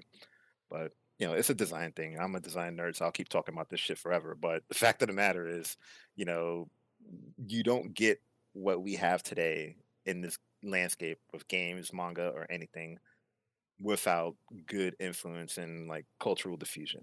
So hey, don't be racist. That's the lesson here. Huh, that actually makes sense. It's just That like, does. because I realize I realize how much I see art that looks like it's made from nobody thinking about anything, and that when you sound like, oh, like, that's the thing that bugs you. Like that's the thing that bugs. That's the thing that's very bland about, say, like the Ubisoft open world machine, It's thoughtless and soulless. right? And There it's you like, go. and I'm like, I guess. I don't know whether the artist isn't thinking about anything or they're not, or they're specifically telling people to not think about anything. Yeah, like it's a really weird thing because you know we're not in the room when these things are being designed. Right. We can only just look at it as consumers. Right. And sometimes I'll be turned off the moment I look at the box art. You know, like I'll fucking Uncharted. Like I got a friend who loves Uncharted, thinks Nathan Drake is the greatest thing ever. I look at Nathan Drake and I go, "This guy is so generic. Please play another game." You know, Mhm. like I think it's what it is. Uncharted trying so hard to be an action movie misses one key thing about what makes action movies fun. What makes Fast and Furious fun is the action, the characters, the chemistry, and it just looks fun. What makes Indiana Jones fun is all the different environments look fun, they look interesting. Uncharted looks like, here's my AAA game, give me $1 billion. Yeah, exactly. Like It really lean into do, the though. medium, man. Don't run away from it. It really Like- do. Like The Last of Us looks like, you like The Walking Dead, give me money. Oh Yeah. my god, that's why Lean I don't into like it. that game. And All the way in. The Walking Dead Telltale games look great to me because they lean into the comic book aesthetic. They go all in, cell shading. The characters look like they're moving comic book panels. They have a direction with their art, and it works. Give it up one time for the homie Lee Everett. Rest in peace. Rest in peace to Rip, dog. Rip Lee Okay. Everett. Y'all are familiar with RDC World, right? The little niggas on YouTube that Yeah. make the funniest. All right. They did a playthrough of Walking Dead blind. Wasn't spoiled for them. They were cracking jokes the whole time. Everything was funny. They laughed when you had to kill Duck's kid. They're like, yeah, fuck Kenny. They got to that part with Lee, and they're like, wait, we can't save Lee? We got to kill Lee? You want to see a grown man cry? Mm, Yeah. broke my heart, bro. That Dog. was And like, the game tells you that you're gonna have to kill Lee. From the first chapter, it's telling you this game is about saying goodbye. The game presents you its central thesis in the end of the first episode. This game is about saying goodbye, and then you have to say goodbye to Lee.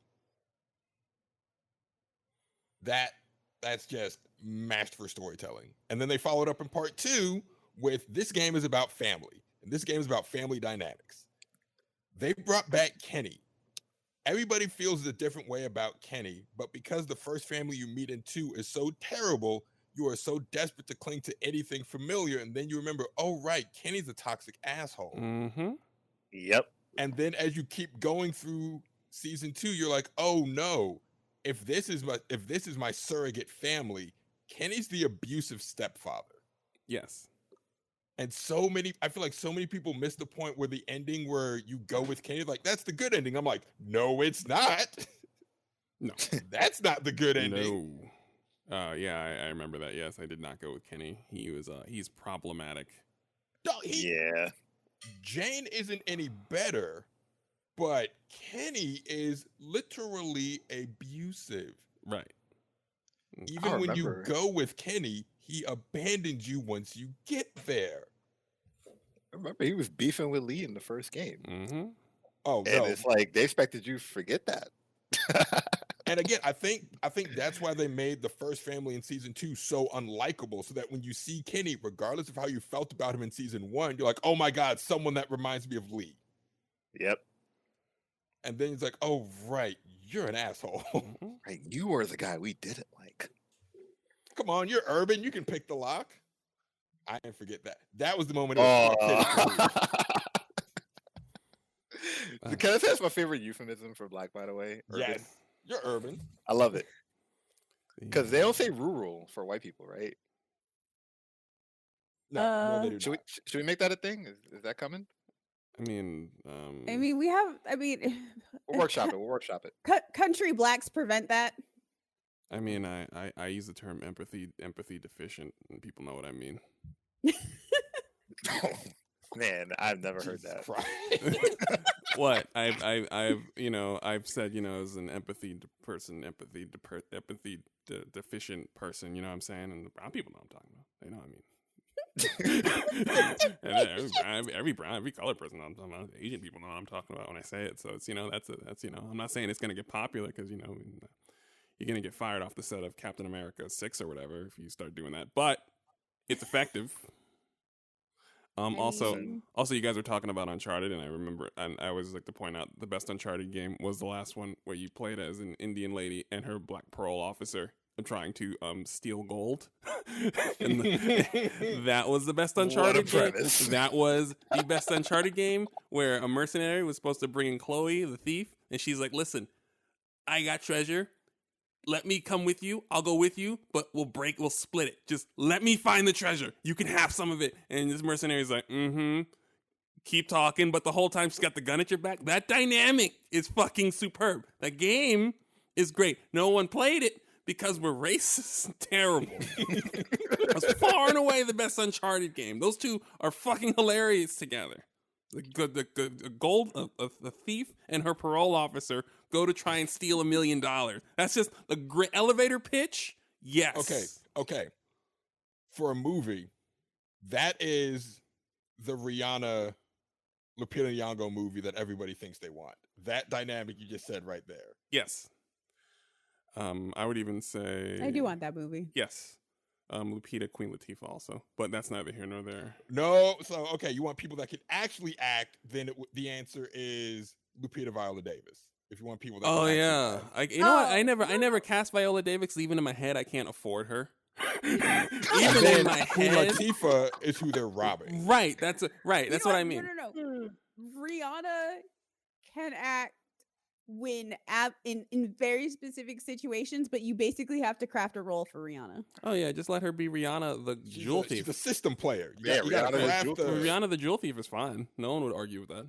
Right. He was fine in Ocean's 8, Right. actually. Yeah, no, I loved her in Ocean's 8. Right? She's a thing. There's no problem with that. Absolutely. You just got to get her the ball in her spots. No problem. I with that. definitely love that movie, by the way. That movie Yo! was not as bad as people said it was. People thought it was bad. It's an Ocean's movie. No. How can you hate an Ocean's? Ocean's 12 So- is weird, but So It's- first it's off, people sexism. don't understand that heist movies are bad. They're not good. They don't make sense. they're- But but that's you're not not their here point. for a good movie. You're here for No, a no. good time. No, listen. This is up here when people say action movies are bad. I'm like, you're missing the point of the movie. Yeah, you're right. You're missing the point. Ocean's 8 was delightful. I love Ocean's 8. You know, Watching those white women scam each other was great. Yo, It was amazing. it was a scam off. I loved it. It was a scam off. They were scamming each other, and then they looked at each other and went, "We were scamming each other. Let's work together for a bigger scam." And I'm like, "Wait, And like, then this they is how scam white some women more. work. This is the white woman dynamic." Amazing. I think that's also why I like Burn Notice so much, because at its core, it's just a group of friends scamming everybody. Yes, that is also why I like Burn Notice. It is peak white people scamming each other. listen, I feel like I don't have the capacity for it anymore because I experienced Mr. Robot. And Oh it my was God. like, Oh God, you know, Mr. Robot is my favorite show on television, I love that but show. I will say I think that show changed how I perceive certain movies. Like, you have the hacker movie or like the heist film or something like that, right? Where the whole film's premise is these people are going to steal from these people, right? You don't really get to live in the aftermath of these plans. And I think Mr. Robot really showed me the aftermath of these Yo, plans. you know? And I was like, bruh, if everything was like this, where they would try to steal and it both goes wrong and right, where I could see both sides of that coin, I'm all the way in. But, if it's a film, you only have so much time. So it's what it is. Listen, narratively, all what I know, Sam Raimi's character. Every time I look at his face, like I just feel empathy and understanding for those dark circles under his eyes. Yes. I'm like, I get it. like You said yo, Sam Raimi. I was like, wait. I don't know He's why I in said that? Sam Raimi. You no, mean Rami again, Malek? it is the old black people thing. We Because all I knew knew. I They knew knew. exactly who you were So talking I- about. so I My actually brain did. was on Sam Raimi for a second. I actually did the opposite thing because he's Raimi and his twin brother is Sammy. Yeah, So Oh wow. that's what happened, Oh. and then it became that'll get you. yeah. He That's deserved a much better His- a much better Freddie Mercury movie than the one he was cast in. his brother is also very hot, and it is a problem. One thing narratively that I love about Mr. Robot, they take the unreliable narrator trope, shove it in your face in the first episode. Then you forget about it until the twist, and you're like, oh shit, I can't believe anything that I'm seeing right now because I'm seeing everything through your eyes. And you showed me in the first episode, I can't trust what you're seeing, and I forgot. And there was an entire season that was counting on you to forget. Yep. And they did it so well. And it's like, even when you rewatch it, you know the twist is coming, but you can't. It's great storytelling. was I'm a definitely- sucker for good I storytelling. was definitely having that moment a lot of times during the season, going, "Isn't this nigga schizophrenic?" Yo, it's like, can I trust what I'm seeing right now? I'm like, But- I was definitely there's a lot of squinting happening. I was like, And- wait, It's hard to tell a story where you're actively lying to your audience and have them not turn on you in the middle of it. And that's more to the credit of Mr. Robot. Like, it's Exactly. following the same principles as we were talking about earlier with games. Like, if something is distinctive, just even visually, you have something going here. And I think Mr. Robot's thing was like the camera was like one Yes. of the characters in that show, as far as I'm concerned. yes, They no, were it was. taking shots that I had never experienced in a show. No, it was that was actually intentional. I think there's like an interview where they Yeah, there is. Yeah, is. like even- you. Yeah. So And- slight spoiler for season 1 of Mr. Robot, but you're one of the people in his head. yes. Yeah. And when he turns around on that train and says, "What do you think?" It's like, oh, you're not talking to the audience. You're talking to the, oh my God, like Yeah, freaking but brilliant. it's like the same Brilliant. thing in like in music, even yeah. Cinematography, like you can play around with stuff like that. Like when a character's speaking in Mr. Robot, like a lot of the shots, you notice the character is like off center. Yes. Like they're not even in focus 9 times out of 10. Like you constantly looking at the background while they talk because the camera's focusing on the background. Sometimes it's there to throw you off, other times it's there to give you a detail, but it's doing that in a way that's going to like provoke some thought. And one of my other favorite shows does the same thing, Twin Peaks. And like Twin Peaks, I'll be the first to say it, doesn't age well in the best way. But at the same time, it is something that was groundbreaking and people still remember it for that reason. It's okay to just turn shit on its head sometimes. So you're talking about in music too. There's Yeah, yeah. There's two modern artists that sort of play with their music in subtle ways that I really like. Anderson .Paak, when he's actually being experimental and not letting other people produce for him, it's like it is some of the most subversive shit I've ever heard. Like I know Same. everyone loves his collaboration with No Worries, and I don't know how people feel about his Dr. Dre collaboration. I hate that album. I'm like, this sounds like a Dre album. I'm not here for Dre. I'm here for Anderson. Like put Anderson back on drums, put Anderson back on guitar. What do you? Anyway, See, this is why I enjoyed MF Doom. Yo, I Like, love MF Doom. when I was younger, Operation Doomsday was one of the first albums I ever bought, and it influenced a lot of my own style. Like I compose like on occasion, so um, what I wanted to do was just try something that people weren't doing, and I think Doom did that in a way that anybody could really digest because he was taking influences from so many things that he enjoyed. Again, influences like cartoons, like other forms of hip hop, even like other genres where you would think he probably wasn't listening to, but he listened to all of it. And the result was he had such a unique sound that if someone were to play any of his music, you would know it was his. right. And it's just a testament to how much influence matters. Do you know what makes me angry about that though? Do you know how many motherfuckers sample MF Doom? And then I'm listening, expecting an MF Doom song, and then it's crap. Like Yeah. I'm just like, why?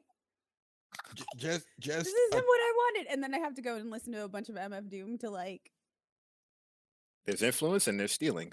yes. cleanse my brain. I think it's a testament to Doom. Oh no, That- it is. Yeah, he's All the different inimitable. producers he's worked with, like Madlib, Danger Mouse, they all have their own distinct sound. I do love But Madlib. paired with him, they don't like Danger Doom doesn't sound like a Danger Mouse project. It sounds like a Doom project. Right. Like It's, Madlib, it's his collab. yeah, like Madlib Freddie Gibbs, it sounds like Madlib. Madlib Doom, it sounds like Doom. See, so Doom is the M. Bison of rap production. Yes, Anything he's in, it has to warp around him. yes. Oh, that Street Fighter movie still has the coldest villain line ever. The day M. Bison graced your village was the most impactful moment of your life. But for me, it was Tuesday. Bars. God damn. Those bars, bro. Like, ain't nothing been harder since, really. Dog, they tried to capture it with Endwalker, with I was like, Endgame, you got Final Fantasy on the brain. with I don't even know who you are, but it was like, nah, I can't. Often imitated, never duplicated, man. Yeah, I saw that movie in theaters when I was a kid. Don't ask me how, but listen, I remember that line was hard even back then. I was like, yo, this Yo. is tough. This is tough. And my man was dying on set too, and he came up with that. Yes. Legend. The Shouts to Raul Julia. slightly close to that. Batman Beyond, when he's fighting Blight, and he's like, "Oh, you want to know who I am? You killed my father." And Blight's like, "Do you have any idea Any how idea little?" little that narrows it down to? Yeah. That's a godlike line. Oh man, Oh, I love But that's Batman Beyond. that's Batman Beyond villains, was, right? Batman, Right. Batman Beyond was like unappreciated and too good for its time. yo, my Yeah. favorite Batman Beyond moment. It isn't the movie, which is phenomenal. It's when he first meets 10, and Bruce is like, "Oh, I've been down this road before." By the way, I Amen. appreciate how the movie rewrote Killing Joke. The movie made Yes, Killing Return Joke of the Joker better. is honestly one of the best movies ever. That no cap, just is legitimately one of the best movies ever. Also, I love the fact that the edits are more horrifying than the uncut version. Yes. Like in the uncut version, Tim just shoots Joker in the chest, and that's that. In the edited version, Joker gets electrified to death, and Mark Hamill gives his most blood-curdling death screech ever. Yes. And I was like, this is the edited version? Right. I'm like, what? I Wait, how is mean, electrocuting better? I'm always impressed by the fact that film exists too, because Yo! this is like post Mask of the Phantasm. Yes. You Oh, know you're what I right, mean? it Like is. this is something that you had to follow up a hit movie with, Yes. and they succeeded. No, not just follow up a hit movie, follow up a beloved, because people were still like, yo, Batman Beyond, it's not the animated series though. And they're like, Bet, you're right. Watch me work. I But felt like it was so much better. my favorite Batman Beyond moment is when he meets 10 and Bruce is like, "Oh, she's trouble. Hey, Terry, you don't want these problems. Whatever, old man, she's cool, she's good, whatever." And then he gets played and he's like, "All right, Bruce, you were right. So has this ever happened to you?" Bruce just smiles at him like, "Hey, man, let me tell you about this girl named Selena Kyle." And I'm like, that perfectly captures like not just that dynamic, but any uncle that has looked at their nephew like, oh, I've been down this road, nephew. Listen, This ain't video what you games. want. I have to say though, like Terry also is much better at relationships, period, which is why I like the difference between him and old school Batman, and also like the fact that like Terry's like specifically not Bruce Wayne, and Bruce Wayne's like, you will be me, and Terry's like, no. Hey, Right. did you notice the common thread here? The reason why you enjoy these moments is because characters are allowed to age. Yes. Like, Yes. that is such an important thing that I wish more properties would allow. Let characters get old so they can reflect on experiences, and we wouldn't hate new characters so much if you actually lean them in naturally by letting the previous generation age. Let And them let age. Let them let them gracefully. age with your audience, because then that adds a whole new perspective. Right. Maybe you wouldn't be so pissed about a Powerpuff Girls remake if you just let characters age. I'm just saying. Just a little bit. Listen, right now they're angry at new Superman and him being bi, so Yeah. That Just- all that lets me know is they haven't been reading Superman comics. Yeah. Because John Kent saying I'm bi, I'm like, okay, nigga, we knew this. Like, This is not news. I have eyes. Man. Just I'm glad comics are kind of doing these things, especially because again, if you're reading comics right now, chances are you were reading comics then too. So all you can really do is get new fans. Yeah. If you're gonna get new fans, there's no better way to do it than take an established character and lean into the thing that everybody saw already Yes. and just make it more modern. That's it. It's not a complicated formula. I think that's why I love Tom King's Batman run so much. Because he takes everything that people love about Batman and says, this is why this is actually toxic and self-destructive. And this is Hey. what it would do to an actual human being. Modern writers getting it done. Yeah. Shouts to Vita. But, it's like there are so many characters in comics because we've just been exposed to them our entire lives that they're in almost a stasis, kind of like this plateau where you can't really do much more with them because they've just been around for so long. And I think that is just something a lot of franchises should really take into consideration. Like recently Street Fighter 6 revealed their final character, or Street Fighter 5 revealed their final character. This guy named Luke. He was very, very underwhelming. And I think the reason why is because when he showed up, everyone was like, oh, it's just another white dude punching shit, blonde hair, blue eyes. Half the cast of Street Fighter was blonde hair, blue eyes. Why? Because they were leaning on characters who hadn't aged in forever. And when these characters were designed, there wasn't really any any oversight as to, hey, maybe this character is a little too much like this other character. And they just assumed that all Americans were blonde and blue eyed. And it's like, maybe they wouldn't be if you let them age. I'm just saying. Like, Tekken does this very well. I want to give them shout outs. I want to give them props. They let their characters age, and you get new stuff out of it. Bro, But in any Tekken, other property, dude, let them age. Tekken be killing me Streets with of that. Tekken be Rage. sitting there marching out a character and be like, how old's this nigga? 72. Word? What? Word? Actually, And it's they- what I like and they about don't- they don't- Streets of Rage 4. Yes. Yeah, Streets of Rage 4, Yes. prime example. Fucking Axel, look at that nigga with his beard. He Right. got a COVID beard and everything. been He's got home. like he's Adam is a whole fucking black dad. he has a baby who is grown. Right. They got laugh Grown-ass lines baby. and everything. Beautiful. We're gonna call it here. We been we a- have it's to been a because long- it's been like there's like things where we went been- like this is a juicy juicy fillet of an episode that exceeded my wildest expectations. Same. I'm like so hype about it. It went off like a bazillion directions and the directions were great. So Mm. thank you, RD and Justin for being here, and Aaron for your future editing and recording and all the stuff that you do. Yes. RD, how do people find you if they want to find you, as they inevitably will hearing this program? Well, you can catch me tweeting about Anita Baker songs at Dinah Volta on Twitter.